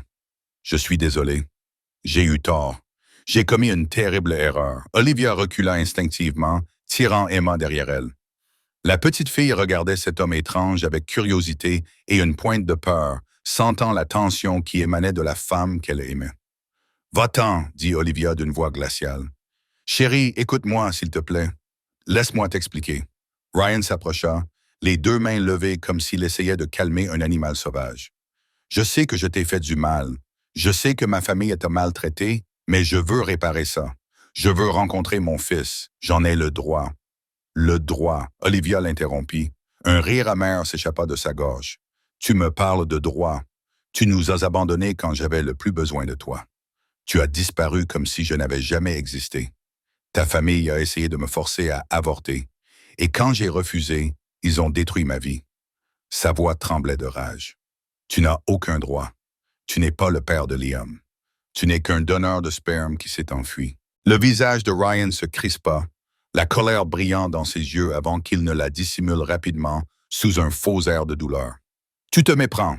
Je vais tout t'expliquer. Donne-moi une chance. » Il tenta de s'approcher, mais c'est à ce moment-là que Jack Sullivan apparut. Le grand garde du corps s'interposa entre eux comme un mur, bloquant complètement la vue de Ryan sur Olivia. « Elle vous a dit de reculer, » dit Jack d'une voix basse et menaçante. « Je vous suggère de l'écouter. » Ryan regarda le garde du corps et Olivia vit le moment où il comprit quelque chose. Son regard balaya le costume noir de Jack, l'écouteur accroché à son oreille, l'attitude professionnelle d'un homme entraîné. « Vous travaillez pour Mercer ?» demanda Ryan, la voix pleine de stupéfaction. Olivia ne répondit pas. Elle n'en avait pas besoin. Jack la poussa, elle et Emma, hors du magasin, avec douceur mais fermeté. « On vous a manqué ?» Ashford les suivait de près. Et en quelques minutes, ils étaient dans la voiture, s'éloignant à toute vitesse à travers la foule des clients, avant que quiconque ait vraiment compris ce qui s'était passé. Ryan Mitchell resta là à regarder la voiture disparaître, le sourire regretteux sur son visage s'effaçant comme s'il n'avait jamais été réel. Il sortit son téléphone, composa un numéro déjà enregistré et attendit. « Parle, » dit Castellano à l'autre bout du fil. « Je me suis rapproché, » rapporta Ryan d'un ton froid, dénué d'émotion. Elle est vraiment avec Mercer. Elle a des gardes du corps. J'en ai vu au moins un, peut-être plus. Bien, répondit Castellano, la satisfaction claire dans sa voix. Continue. Trouve un moyen de l'approcher à nouveau. Fais-lui croire que tu veux vraiment revenir, que tu veux être le père du bébé. Et le garde du corps, demanda Ryan en fronçant les sourcils, se souvenant du regard menaçant de Jack Sullivan. Laisse-le-moi, répondit Castellano d'un ton suave. Tu n'as besoin que d'une seule chose. Fais-la sortir de l'appartement. Attire-la dehors, dans un endroit où nous pourrons agir. Tu peux le faire? Ryan resta silencieux pendant un moment. Au fond de lui, une toute petite partie de lui comprenait ce qu'il faisait. Il poussait la femme qu'il avait autrefois aimée, poussait son propre enfant dans les mains d'un tueur, mais cette partie était trop petite, trop faible, loin d'être assez forte pour lutter contre l'ambition et l'égoïsme qui s'étaient enracinés en lui toute sa vie. « Je peux le faire, » dit-il, et le sort d'Olivia Hayes fut scellé par l'homme en qui elle avait autrefois le plus confiance. Ce soir-là, alors qu'Olivia et Emma venaient de rentrer à l'appartement terrasse, Alexander attendait devant les portes de l'ascenseur. Un seul regard sur son visage suffit à Olivia pour comprendre qu'il avait déjà compris ce qui s'était passé. Jack Sullivan se tenait à ses côtés, l'air sévère, et il commença à raconter chaque seconde de la rencontre avec des détails précis. Ryan Mitchell est apparu. Ryan Mitchell s'est approché d'Olivia. Ryan Mitchell a exigé de voir l'enfant. Jack a tout raconté avec la précision d'un homme entraîné à observer et à mémoriser, et à chaque phrase, Olivia voyait Alexander changer. Pas avec la colère bruyante qu'elle avait vue chez d'autres hommes. Il n'y avait pas de cris, pas de coups de poing, pas de objets cassés. Au lieu de cela, quelque chose de bien plus terrifiant s'empara de lui. Son visage sembla se figer, chaque trait se durcissant comme de l'acier, mais ses yeux gris brûlaient d'un feu qu'Olivia n'avait jamais vu auparavant. C'était le regard d'un tueur. Lorsque Jack eut terminé, Alexander resta silencieux pendant un long moment. Puis il parla, d'une voix basse et calme, qui fit se hérisser les poils des bras d'Olivia. « Sortez tous! Personne n'eut besoin de l'entendre deux fois. » Jack Sullivan entra dans l'ascenseur. Madame Ashford conduisit rapidement Emma vers la chambre, et Olivia entendit la petite fille demander « Qu'est-ce qui ne va pas avec papa? » Grand-mère avant que la porte ne se referme. En un instant, le vaste salon ne contenait plus que 3 personnes. Alexander, Olivia avec Liam dans ses bras, et la fureur qui bouillonnait dans l'air. Alexander sortit son téléphone et Olivia comprit qu'il appelait quelqu'un. Son cœur se serra lorsqu'elle entendit le premier mot sortir de sa bouche. « Mitchell ». La voix d'Alexander était glaciale. « Je sais où tu es. Je sais ce que tu fais. Je sais à quel jeu tu joues avec Castellano. » Silence. Puis la voix de Ryan retentit dans le haut-parleur, suffisamment fort pour que Olivia l'entende. « Tu n'as pas le droit de m'empêcher de voir mon enfant. C'est mon sang. » Alexander rit, et ce rire fit frissonner Olivia. Il n'y avait aucune trace d'humour, seulement du mépris et des menaces. « Ton enfant, répéta-t-il. Tu l'appelles à ton enfant. Tu l'as abandonné alors qu'il était encore dans le ventre de sa mère. Tu as disparu comme un lâche alors qu'elle avait le plus besoin de toi. Ta famille a essayé de la forcer à avorter. Et quand elle a refusé, tu as détruit sa vie. Tu l'as poussée dans la rue. Tu l'as laissée, elle et le bébé, mourir de froid par une nuit d'hiver. » Sa voix baissa, plus dangereuse que n'importe quel cri. « Ne l'appelle pas ton enfant. Tu ne le mérites pas. C'est une affaire de famille, dit Ryan, essayant de paraître calme, même si Olivia pouvait entendre le tremblement sous sa voix. Tu es un étranger. Tu n'as pas le droit de t'en mêler. Je suis un étranger, répéta Alexander. Et Olivia vit sa main se refermer sur le téléphone jusqu'à ce que ses jointures blanchissent. Écoute-moi, Mitchell, et écoute bien, car je ne le dirai qu'une seule fois.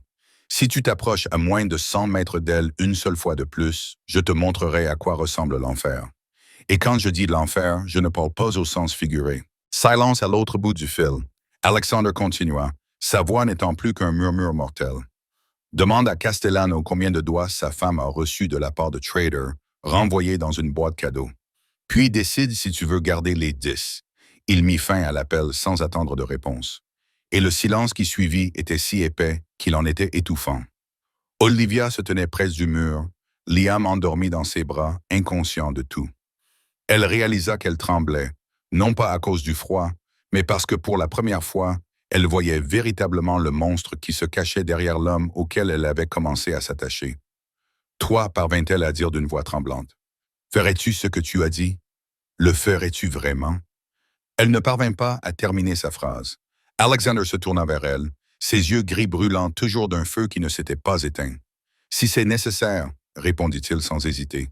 S'il te menace, s'il te fait du mal, s'il pose un doigt sur toi ou sur Liam, je ferai tout ce que j'ai dit, et plus encore. » Le silence s'installa entre eux. Olivia sentit son cœur se déchirer entre des émotions qui n'avaient pas leur place ensemble. La peur, la gratitude, la confusion et quelque chose de plus profond qu'elle n'osait nommer. « J'ai peur de toi, murmura-t-elle finalement, exprimant la vérité qu'ils connaissaient tous les deux, mais qu'aucun n'avait admise. Alexander la regarda et quelque chose changea dans ses yeux. Le feu s'adoucit, laissant place à une douleur ancienne et profonde. Il s'approcha d'elle pas à pas, lui laissant le temps de reculer si elle le souhaitait, mais Olivia ne bougea pas. Elle resta immobile tandis qu'il s'arrêtait juste devant elle, assez près pour qu'elle puisse sentir la chaleur qui se dégageait de lui. « Je sais, » dit-il d'une voix basse et douce comme un souffle. Il leva la main et lui caressa la joue. Et la main qui venait de menacer de couper les doigts d'un homme était maintenant douce, comme si elle touchait du verre fragile.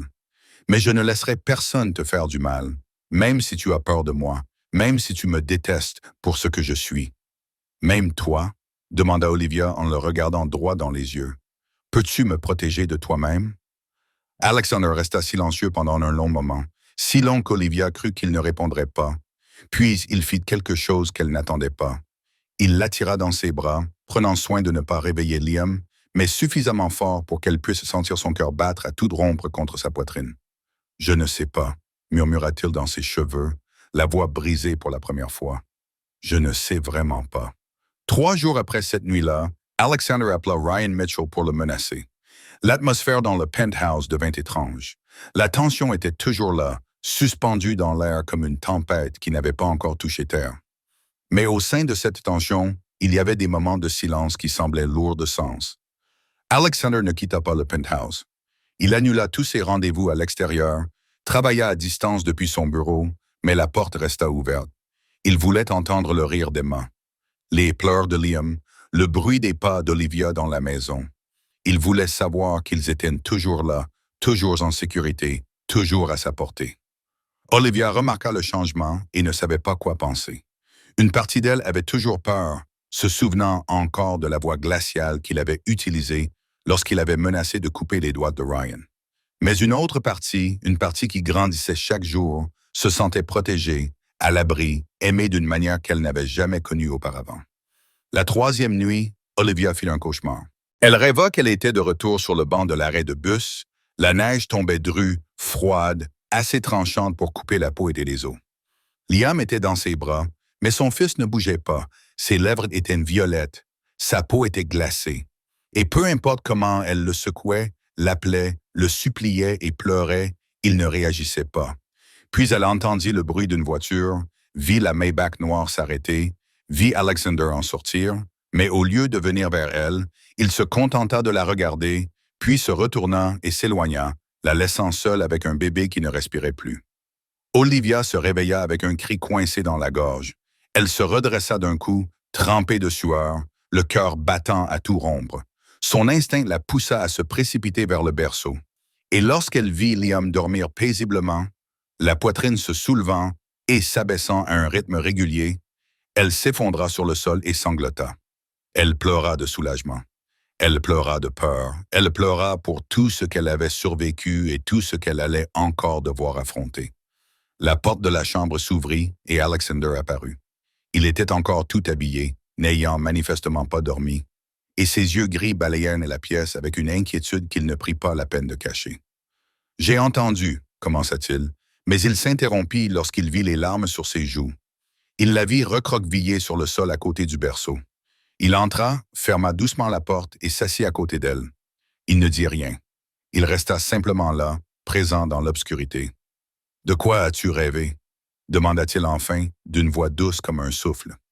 Olivia prit une inspiration tremblante. « J'ai rêvé de cette nuit-là, la nuit sur le banc, mais dans le rêve, elle déglutit péniblement.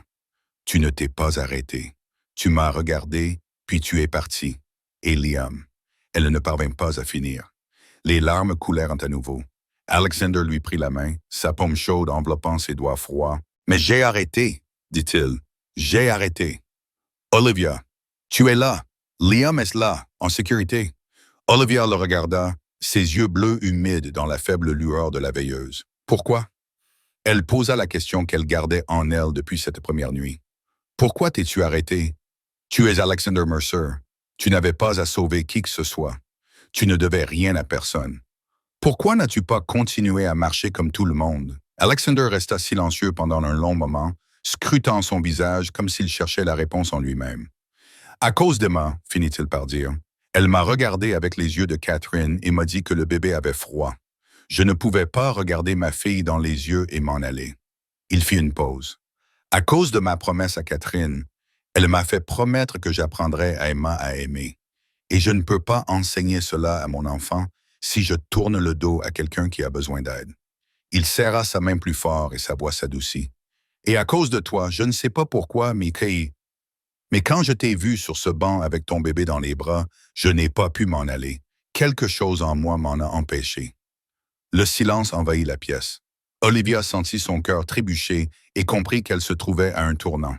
Une décision qui allait tout changer. J'ai peur de toi, murmura-t-elle.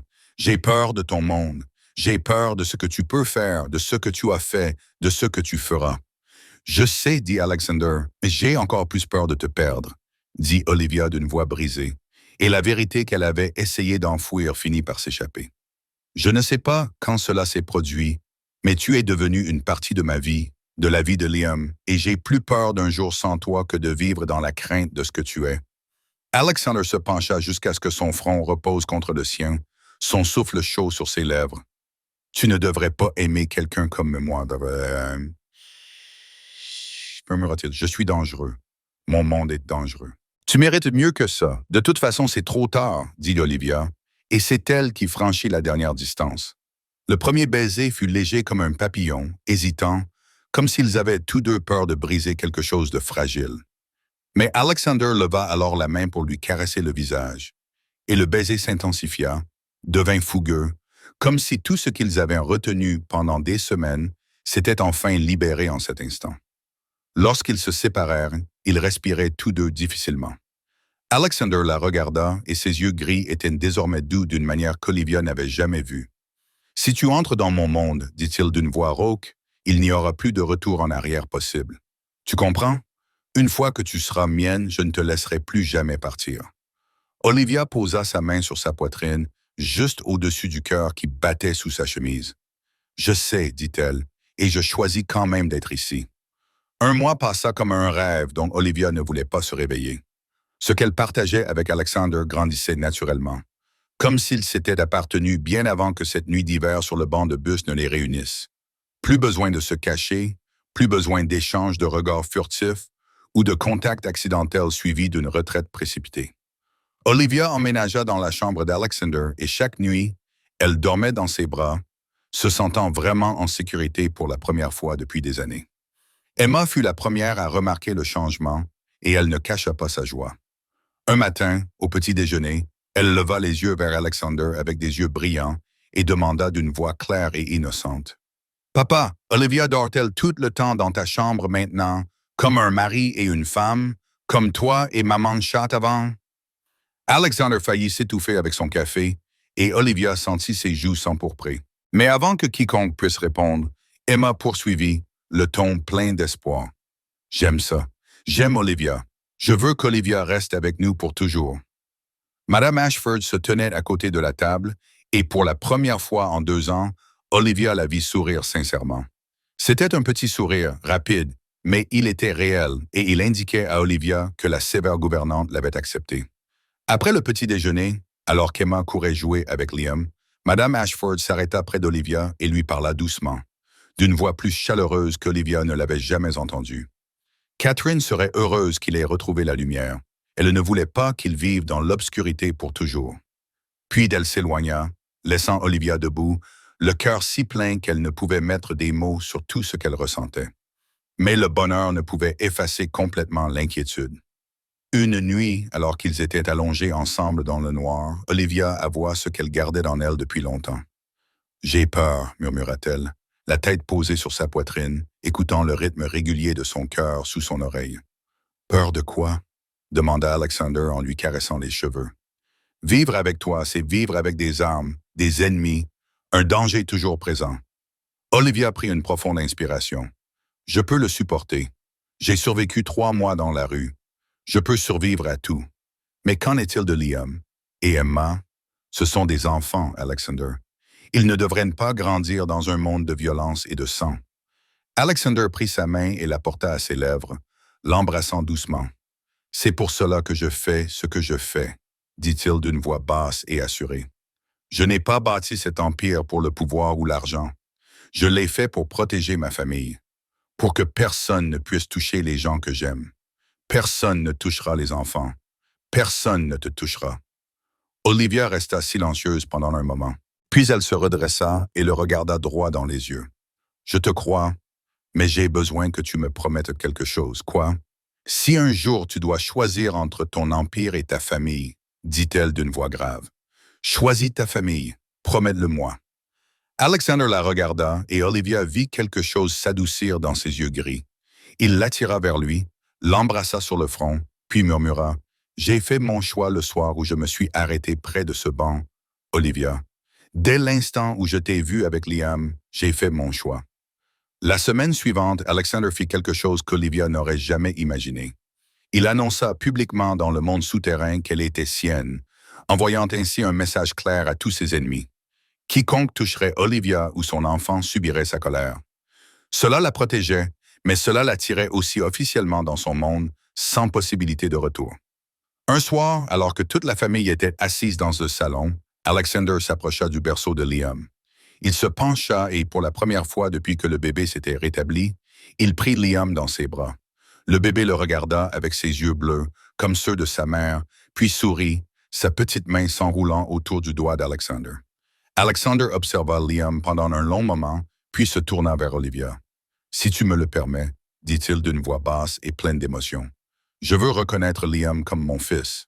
Légalement, il portera le nom de Mercer. Il sera protégé comme mon enfant. Il aura tout ce que je peux lui donner. » Olivia resta immobile, les larmes coulant sans qu'elle puisse les retenir.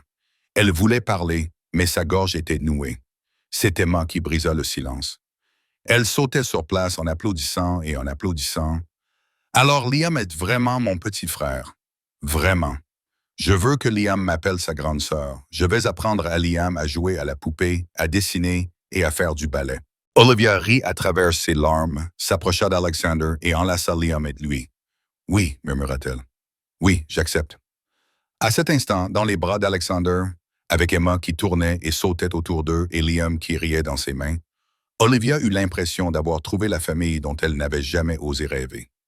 2 semaines plus tard, Alexander déclara publiquement qu'il reconnaîtrait Liam comme son fils. Olivia emmena son petit garçon à un rendez-vous médical de routine. C'était le dernier contrôle. Le médecin déclara que Liam était en parfaite santé, que ses poumons étaient clairs et qu'il ne restait aucune trace de la pneumonie contractée cette nuit d'hiver. Olivia ressentit un immense soulagement en sortant de la salle d'examen.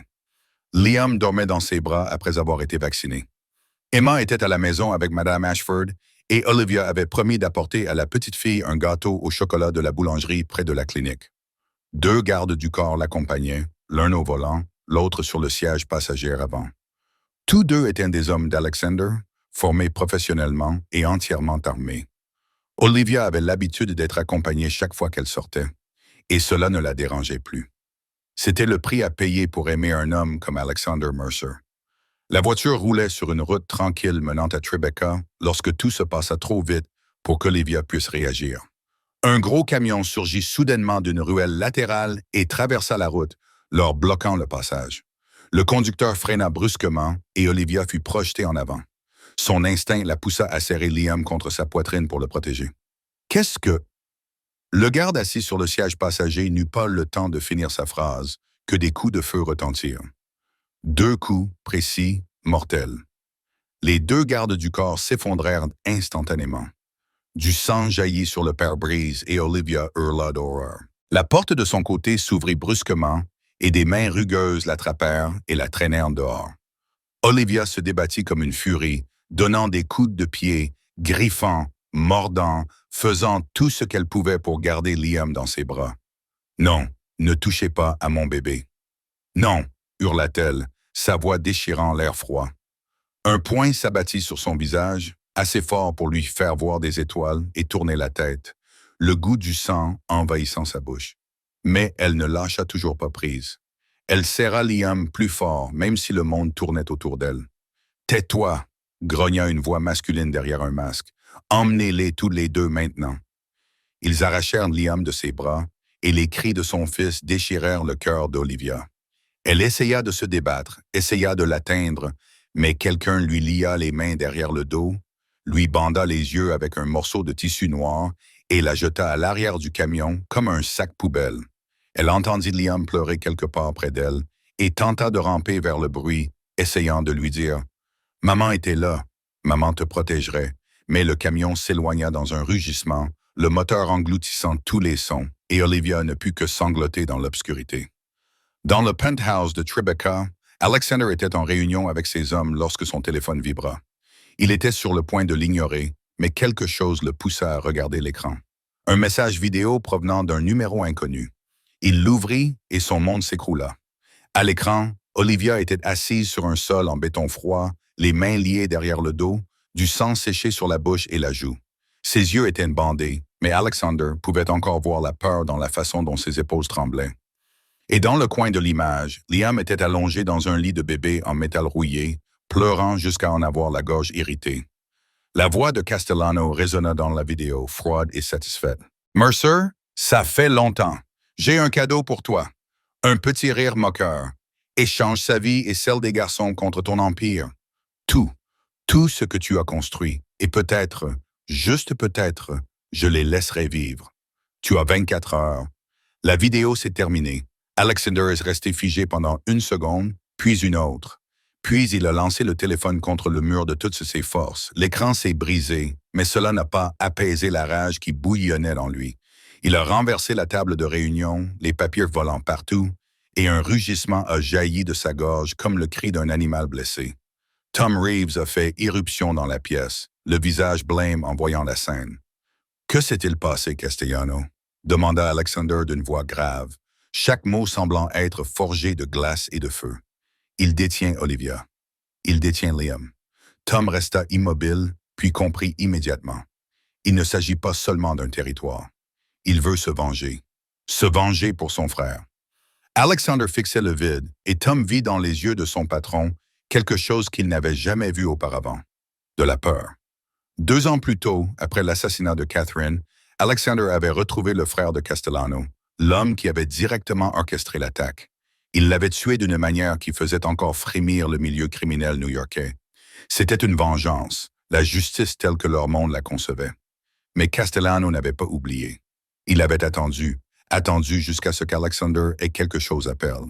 « Il veut que je souffre comme il a souffert », murmura Alexander, la voix brisée. « Il veut que je voie mourir les gens que j'aime, comme je l'ai forcé à voir mourir son frère, et il sait exactement comment s'y prendre. » Tom posa une main sur son épaule. « Nous la trouverons. Nous la ramènerons. » Alexander leva la tête et ses yeux gris brûlaient désormais du feu de l'enfer. « 2 heures, dit-il. Il m'a donné 24 heures. Il ne vivra pas assez longtemps pour voir notre 25e. » Cette nuit-là, le penthouse se transforma en quartier général de guerre.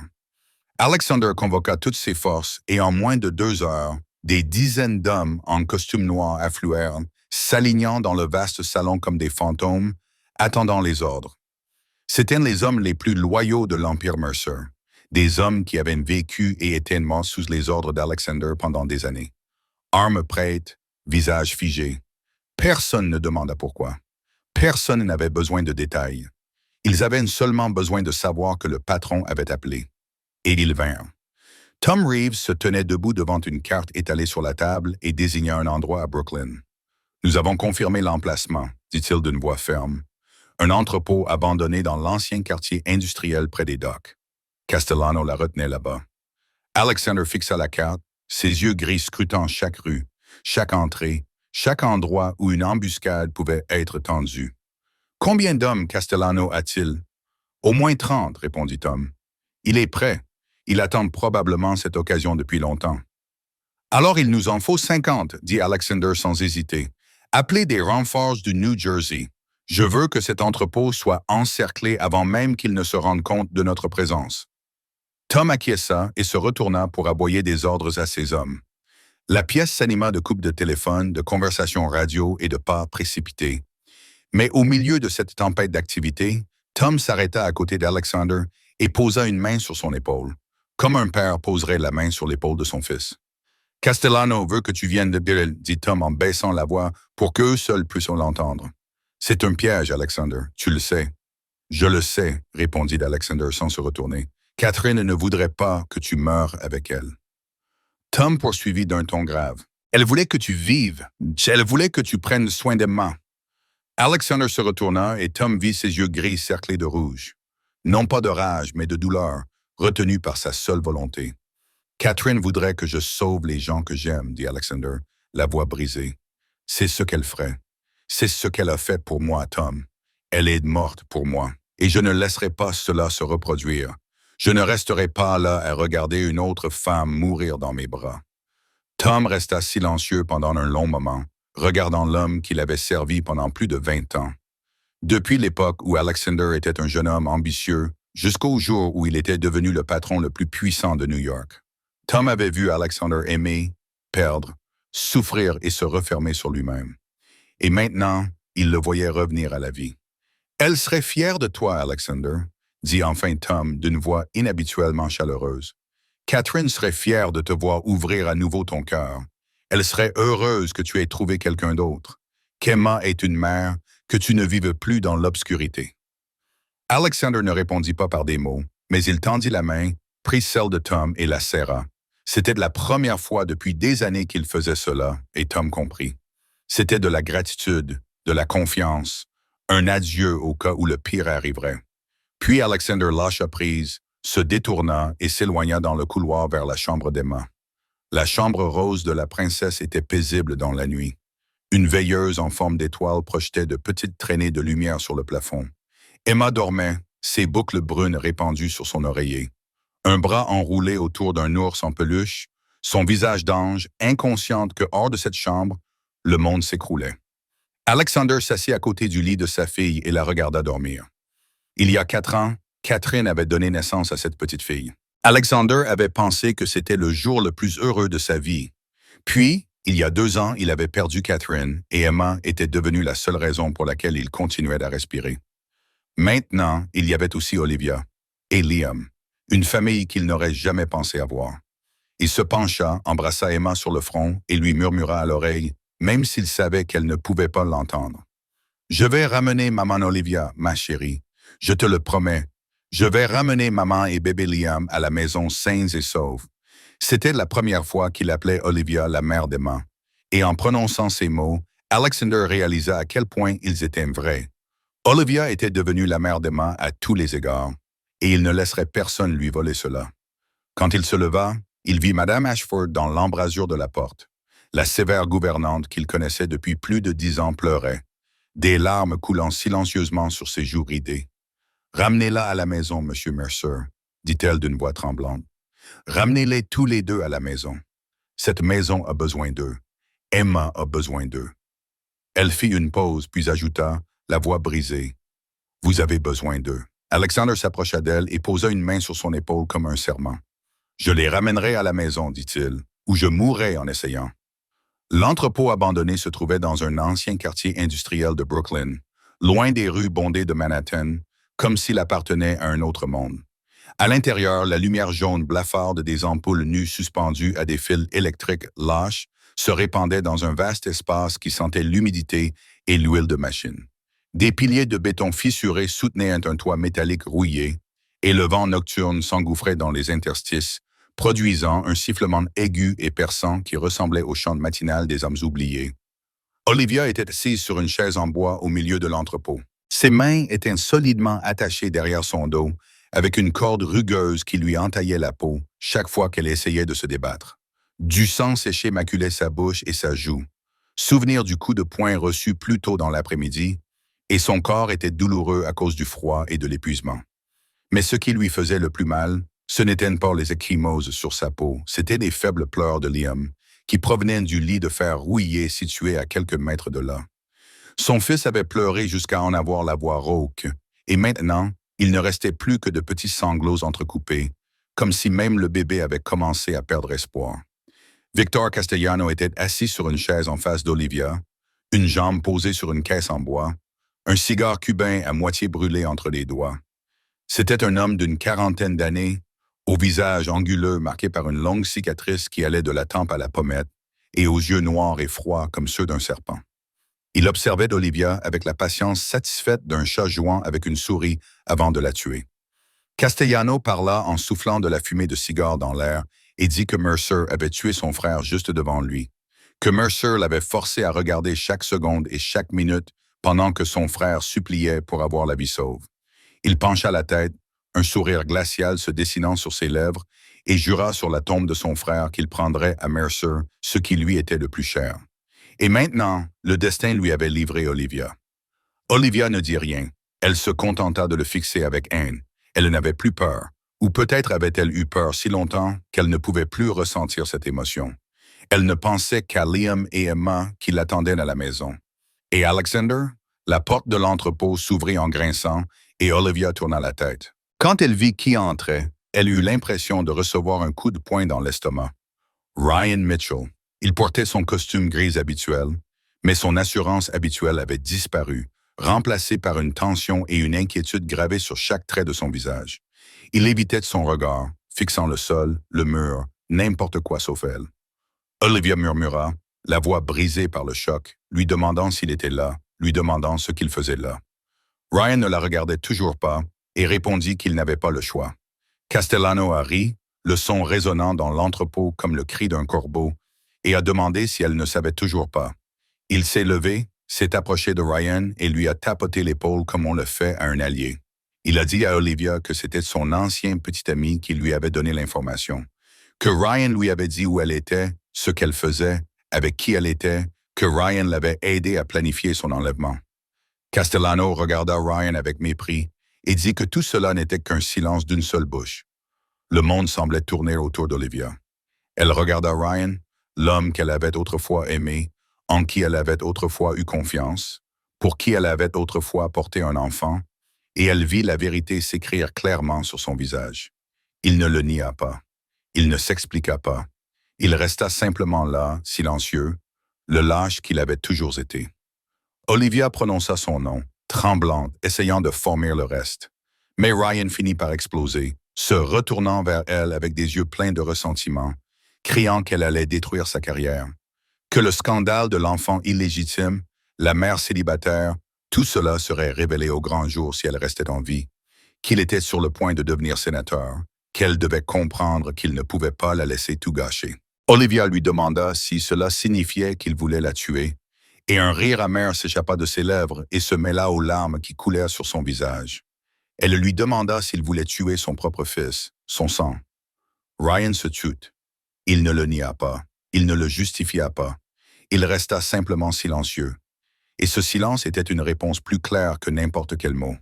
Castellano interrompit de la conversation, jeta un coup d'œil à sa montre et dit que Mercer allait arriver et que tout le monde devait prendre position. Des hommes masqués se déplaçaient dans l'ombre, armes à la main, et Olivia comprit qu'ils se préparaient à la guerre. Puis la porte principale de l'entrepôt s'ouvrit et Alexander Mercer entra. Il était seul, sans armes, son manteau noir flottant dans le vent froid qui s'engouffrait par la porte. Son regard gris balaya l'entrepôt, balaya Castellano, Ryan, les hommes armés. Mais ils ne s'arrêtèrent pas. Ils ne s'arrêtèrent que lorsqu'ils trouvèrent Olivia. Il lui demanda si elle allait bien, d'une voix basse et inquiète, comme s'il n'y avait pas des dizaines d'armes pointées sur lui. Olivia pleura, les larmes coulant sans qu'elle puisse les contrôler, et elle ne put que prononcer son nom. Castellano se leva, s'approcha d'Olivia, sortit son arme et la pointa directement sur sa tête. Le métal froid toucha sa tempe, et Olivia ferma les yeux, sentant le souffle de la mort tout près d'elle. Castellano parla avec plaisir, appelant Mercer par son nom et disant qu'il était à l'heure comme toujours, qu'il aimait cela chez lui. Il appuya plus fort le canon contre la tête d'Olivia et dit que la tendresse suffisait. Maintenant, ils allaient parler affaires. L'empire de Mercer, la signature pour le transférer, tout ce que Mercer possédait, et peut-être, juste peut-être, il la laisserait vivre. Alexander regarda Castellano, puis Olivia, puis Liam allongé dans son lit de fer. Et lorsqu'il parla, son calme était terrifiant. Il dit « Oui, ça, c'est ce que... » Alexander glissa lentement sa main dans la poche intérieure de son manteau et Castellano grogna immédiatement, appuyant plus fort le canon de son arme contre la tempe d'Olivia. Doucement, un faux mouvement et elle meurt. Alexander s'arrêta, ses yeux gris rivés sur ceux de Castellano. « Je vais juste chercher un stylo pour signer les papiers, » dit-il d'une voix étrangement calme. « Tu veux mon empire, n'est-ce pas? Je te le donnerai. » Il retira sa main avec une lenteur agonisante. Et dans sa main, il n'y avait pas de stylo. C'était une petite radio. Avant que Castellano n'ait le temps de réagir, Alexander appuya sur le bouton et prononça un seul mot. Tom, ce fut alors le chaos total. Les hautes fenêtres explosèrent. Des coups de feu retentirent de toutes parts comme un roulement de tonnerre. Les hommes de Mercer envahirent l'entrepôt comme une marée noire. Ils descendirent du toit, enfoncèrent les portes des issues de secours et abattirent les hommes de Castellano avant même qu'ils aient compris ce qui se passait. Dans le chaos des premiers instants, Castellano fut distrait. Le pistolet s'éloigna de la tête d'Olivia pendant une fraction de seconde, mais une fraction de seconde suffit à Alexander. Il se précipita vers Olivia comme une flèche, son corps la protégeant de la tempête de balles qui déchirait l'air. Une balle lui transperça l'épaule, déchirant son tissu et laissant une traînée rouge, mais il ne ralentit pas. Il sortit un petit couteau caché dans sa manche et coupa les cordes qui retenaient Olivia en quelques coups nets. Puis il glissa dans sa paume un pistolet compact qu'il avait caché dans sa cheville. « Protège Liam, dit-il d'une voix dure. Ne quitte pas ce coin. Tire sur tous ceux qui s'approchent, sauf mes hommes. » Olivia tremblait, mais elle acquiesça, sprinta vers le lit rouillé, tira le loquet et serra Liam contre sa poitrine. Elle se baissa derrière un pilier en béton, le pistolet levé devant elle. Et même si elle n'avait jamais tiré de pistolet de sa vie, elle savait qu'elle ferait tout pour protéger son enfant. L'entrepôt se transforma en champ de bataille. Les balles sifflaient dans les airs, les coupes de feu claquaient comme des coupes de fouet, les cris et les gémissements des blessés résonnaient. Les hommes de Castellano étaient nombreux, mais ils avaient été pris au dépourvu. Alors que les forces de Mercer étaient préparées et frappaient avec une précision mortelle, les soldats de Castellano tombaient les uns après les autres. Dans le chaos, Ryan Mitchell a tenté de s'enfuir. Il s'est faufilé entre les caisses, cherchant une issue, le visage blanc comme un linge à cause de la terreur. Il n'était pas un combattant, il n'était pas fait pour le monde souterrain. Ce n'était qu'un lâche qui s'était aventuré dans un jeu bien trop grand pour lui. Mais Castellano l'a vu. « Où crois-tu aller, lâche » a-t-il rugi, et un coup de feu a retenti. Ryan s'effondra sur le sol, la balle s'enfonçant dans son dos. Le sang se répandit sous lui, et il essaya de tourner la tête pour regarder Olivia. Ses lèvres bougèrent comme s'il voulait dire quelque chose. Peut-être des excuses, peut-être une explication, peut-être seulement une supplication, mais aucun son ne sortit. La lumière dans ses yeux s'éteignit, et Ryan Mitchell mourut sur le sol de l'entrepôt, sans que personne ne le pleure. Je déteste les traîtres. Castellano cracha sur le corps de Ryan, puis se retourna vers le combat. Olivia regarda le père de son enfant mourir et fut surprise de réaliser qu'elle ne ressentait rien. Ni douleur, ni chagrin, ni haine, seulement un vide, comme si Ryan Mitchell était mort en elle bien avant que la balle ne l'achève. Les coups de feu se firent plus rares, les hommes de Castellano étant presque tous éliminés. À la fin, seuls 2 hommes restaient debout, face à face au milieu des décombres. Alexander Mercer et Victor Castellano. Tous deux étaient couverts de sang. Tous deux étaient épuisés. Tous deux étaient à court de munitions. Castellano sortit un couteau de sa ceinture, la lame d'acier brillante sous la lumière jaune maladive. « Finissons-en comme des hommes, Mercer, » dit-il, un sourire fou déformant sa bouche. « Toi et moi. Pas d'armes, pas de renfort, juste toi et moi. » Alexander ne répondit pas. Il leva le couteau qu'il avait utilisé pour libérer Olivia, et les 2 hommes se percutèrent. Le combat au corps à corps fut brutal et primitif.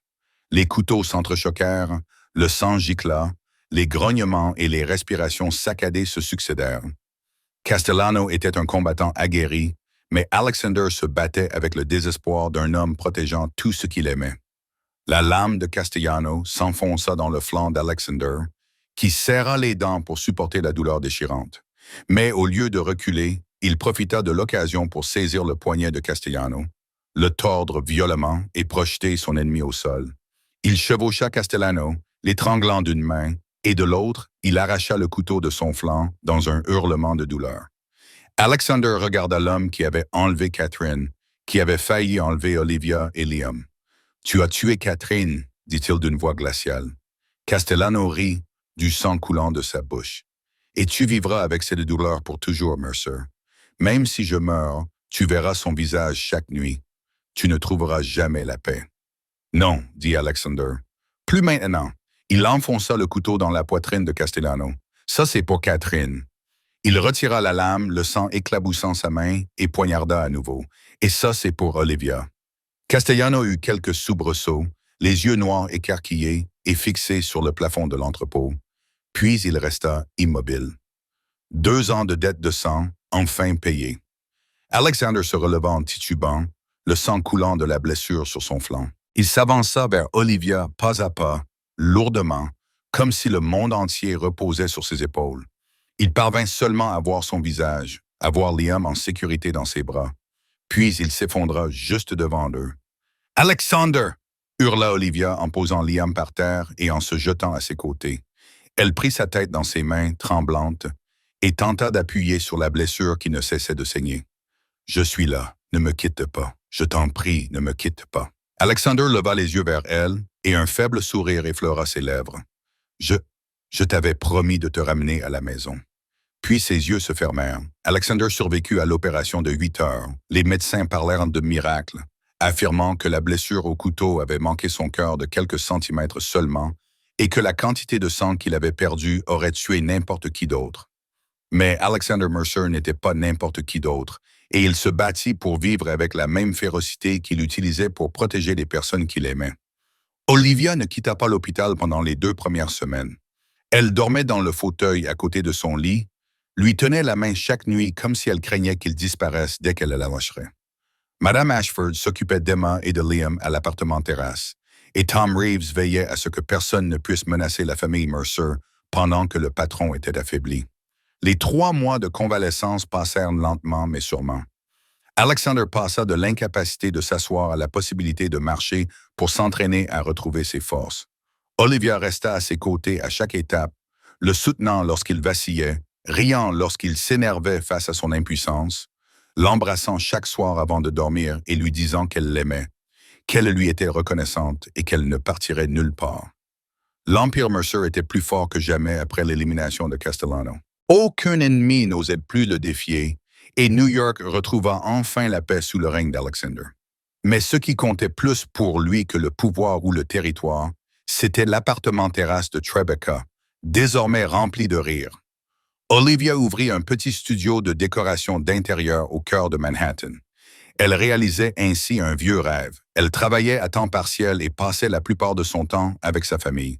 Mais chaque fois qu'elle terminait un projet, ses yeux s'illuminaient d'une fierté qu'Alexander aimait plus qu'il ne pouvait le dire.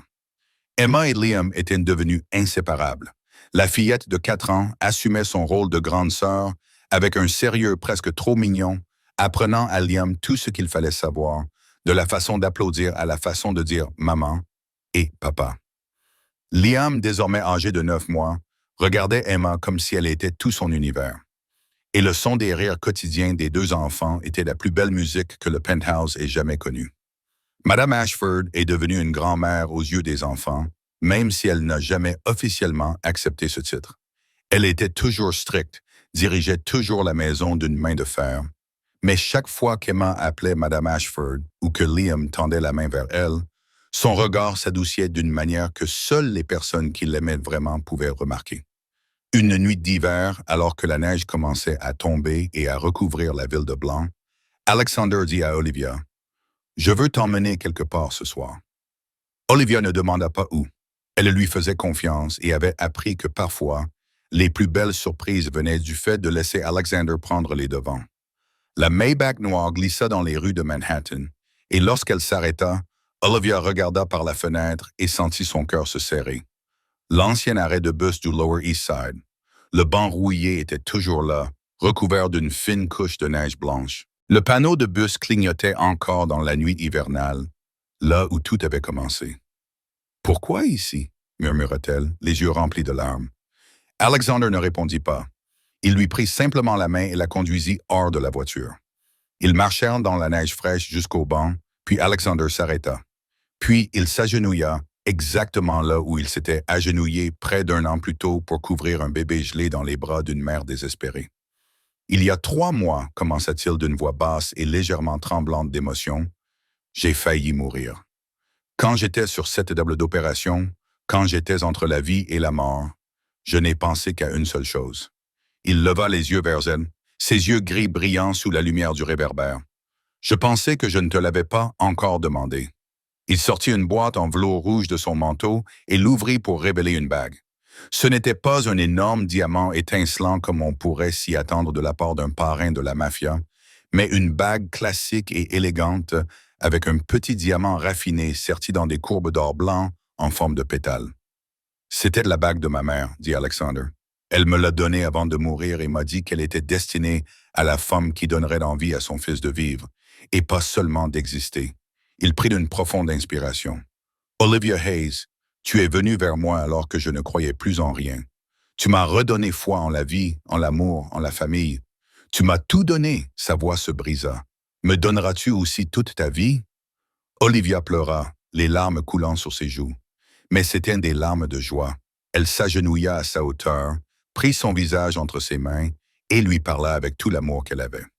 Depuis cette nuit-là, depuis la nuit où tu t'es agenouillé près de ce banc et où tu as enveloppé mon fils dans ton écharpe, depuis le moment où tu nous as donné une chance de vivre, sourit-elle à travers ses larmes. Ma réponse a toujours été oui, Alexander. Toujours. Toujours. Alexander glissa la bague à son doigt, puis la serra dans ses bras et l'embrassa sous la neige qui tombait, à l'endroit même où, près d'un an plus tôt, le destin avait réuni deux inconnus. Un an plus tard, dans le jardin blanc comme neige du domaine du Connecticut, un mariage privé eut lieu sous la douce lumière hivernale. Il n'y avait pas des centaines d'invités, pas de presse, pas de démonstration d'empire, seulement la famille et les proches réunis sous une arche de fleurs blanches, témoins de la rencontre de deux âmes autrefois brisées dans le froid de la nuit hivernale. Emma était la demoiselle d'honneur, sa robe blanche flottant comme une véritable petite princesse, un panier de roses blanches à la main. Elle dispersait les pétales une à une le long de l'allée avec un sérieux adorable. Liam, âgé de 15 mois et marchant d'un pas encore chancelant, était guidé à ses côtés par Tom Reeves, ses petites jambes vacillant sur l'herbe saupoudrée de neige, tandis qu'il gloussait de pur bonheur. Madame Ashford était assise au premier rang, pleurant tout au long de la cérémonie, avec un sourire qui ne quittait jamais ses lèvres, s'essuyant les yeux à plusieurs reprises sans chercher à le cacher. Quand Olivia est apparue, tout le jardin a semblé retenir son souffle. Elle portait une robe de mariée simple, sans longue traîne, sans ornements lourds, seulement de la soie blanche pure qui l'enveloppait comme une douce étreinte. Elle tenait dans ses mains un petit bouquet de fleurs blanches et ses yeux bleus ne regardaient qu'une seule personne, l'homme qui l'attendait au bout de l'allée. Alexander Mercer, le patron le plus puissant de New York, l'homme que toute la ville craignait, se tenait là, les larmes coulant sur ses joues. Pour la première fois de sa vie, il ne se cachait pas. Il n'avait pas besoin d'être fort, ni froid, ni d'être autre chose qu'un homme qui aimait et était aimé. Ils glissèrent leurs alliances aux doigts l'un de l'autre, prononcèrent des vœux simples avec sincérité dans l'air froid. Et lorsqu'ils s'embrassèrent, Emma applaudit et acclama. Liam imita sa sœur et applaudit aussi, même s'il ne comprenait pas ce qui se passait. Et les rires des enfants se mêlèrent aux applaudissements des adultes, créant la plus belle musique que ce jardin ait jamais entendue. Après la cérémonie, toute la famille sortit pour jouer dans la neige. Emma s'est empressée d'apprendre à Liam comment faire un bonhomme de neige. Mais il ne savait que ramasser des poignées de neige et les lancer partout, parfois même au visage de sa sœur, ce qui les faisait rire tous les deux jusqu'à en perdre le souffle. Alexander se tenait à côté d'Olivia, son bras autour de ses épaules, regardant les deux enfants jouer sous le soleil de l'après-midi. « Tu ne le regrettes pas? » demanda Olivia en posant sa tête contre son épaule, s'arrêtant cette nuit-là. Alexander resta silencieux pendant un moment. Puis il se tourna vers elle. « Cette nuit-là, je ne me suis pas arrêté. Olivia, Emma m'a arrêté. Elle m'a regardé avec les yeux de Catherine et m'a demandé pourquoi quelqu'un dormait dehors dans le froid. Elle nous a tous sauvés. » Olivia sourit en regardant Emma essayer d'équilibrer une boule de neige sur la tête du bonhomme de neige. « Elle a un don. »« Elle est comme sa mère, » dit Alexander doucement. Puis il embrassa Olivia sur le front. « Elle est comme toi aussi, maman et papa. » Emma accourut, saisit leurs deux mains et tira fort. « Fais des anges dans la neige avec moi et Liam aussi. » Alors toute la famille s'allongea dans la neige, tous les quatre côte à côte, les bras balayant l'air de haut en bas pour dessiner des ailes d'ange. 4 anges dans la neige gisaient les uns à côté des autres, de tailles différentes, mais leurs ailes se touchaient comme si elles avaient toujours été faites pour s'embrasser. Parfois, les plus beaux débuts viennent des nuits les plus sombres. Parfois, même un monstre a un cœur. Et parfois, il suffit qu'une enfant demande pourquoi elle dort dehors pour que tout change. L'amour ne choisit pas où il fleurit. Il peut naître sur un banc glacial, dans les bras de l'obscurité, au milieu d'un empire du crime. Et parfois, la miséricorde du diable est le plus beau des miracles. Cette histoire nous enseigne qu'il n'est jamais trop tard pour recommencer. que la lumière peut être trouvée dans les endroits les plus sombres, et que l'amour a le pouvoir de guérir toutes les blessures si nous sommes assez courageux pour ouvrir notre cœur. Si cette histoire vous a touché, n'hésitez pas à cliquer sur j'aime et à partager cette vidéo avec tous ceux qui ont besoin de croire en une seconde chance. N'oubliez pas de vous abonner à notre chaîne pour ne pas manquer nos histoires émouvantes quotidiennes. Qu'avez-vous ressenti en regardant cette histoire? Vous a-t-elle rappelé quelque chose dans votre vie réelle? Partagez vos impressions dans les commentaires ci-dessous. Nous voulons vraiment connaître le fond de votre cœur. Nous souhaitons à tous ceux qui regardent cette vidéo une bonne santé, une vie joyeuse et des jours paisibles. Bientôt dans la prochaine vidéo.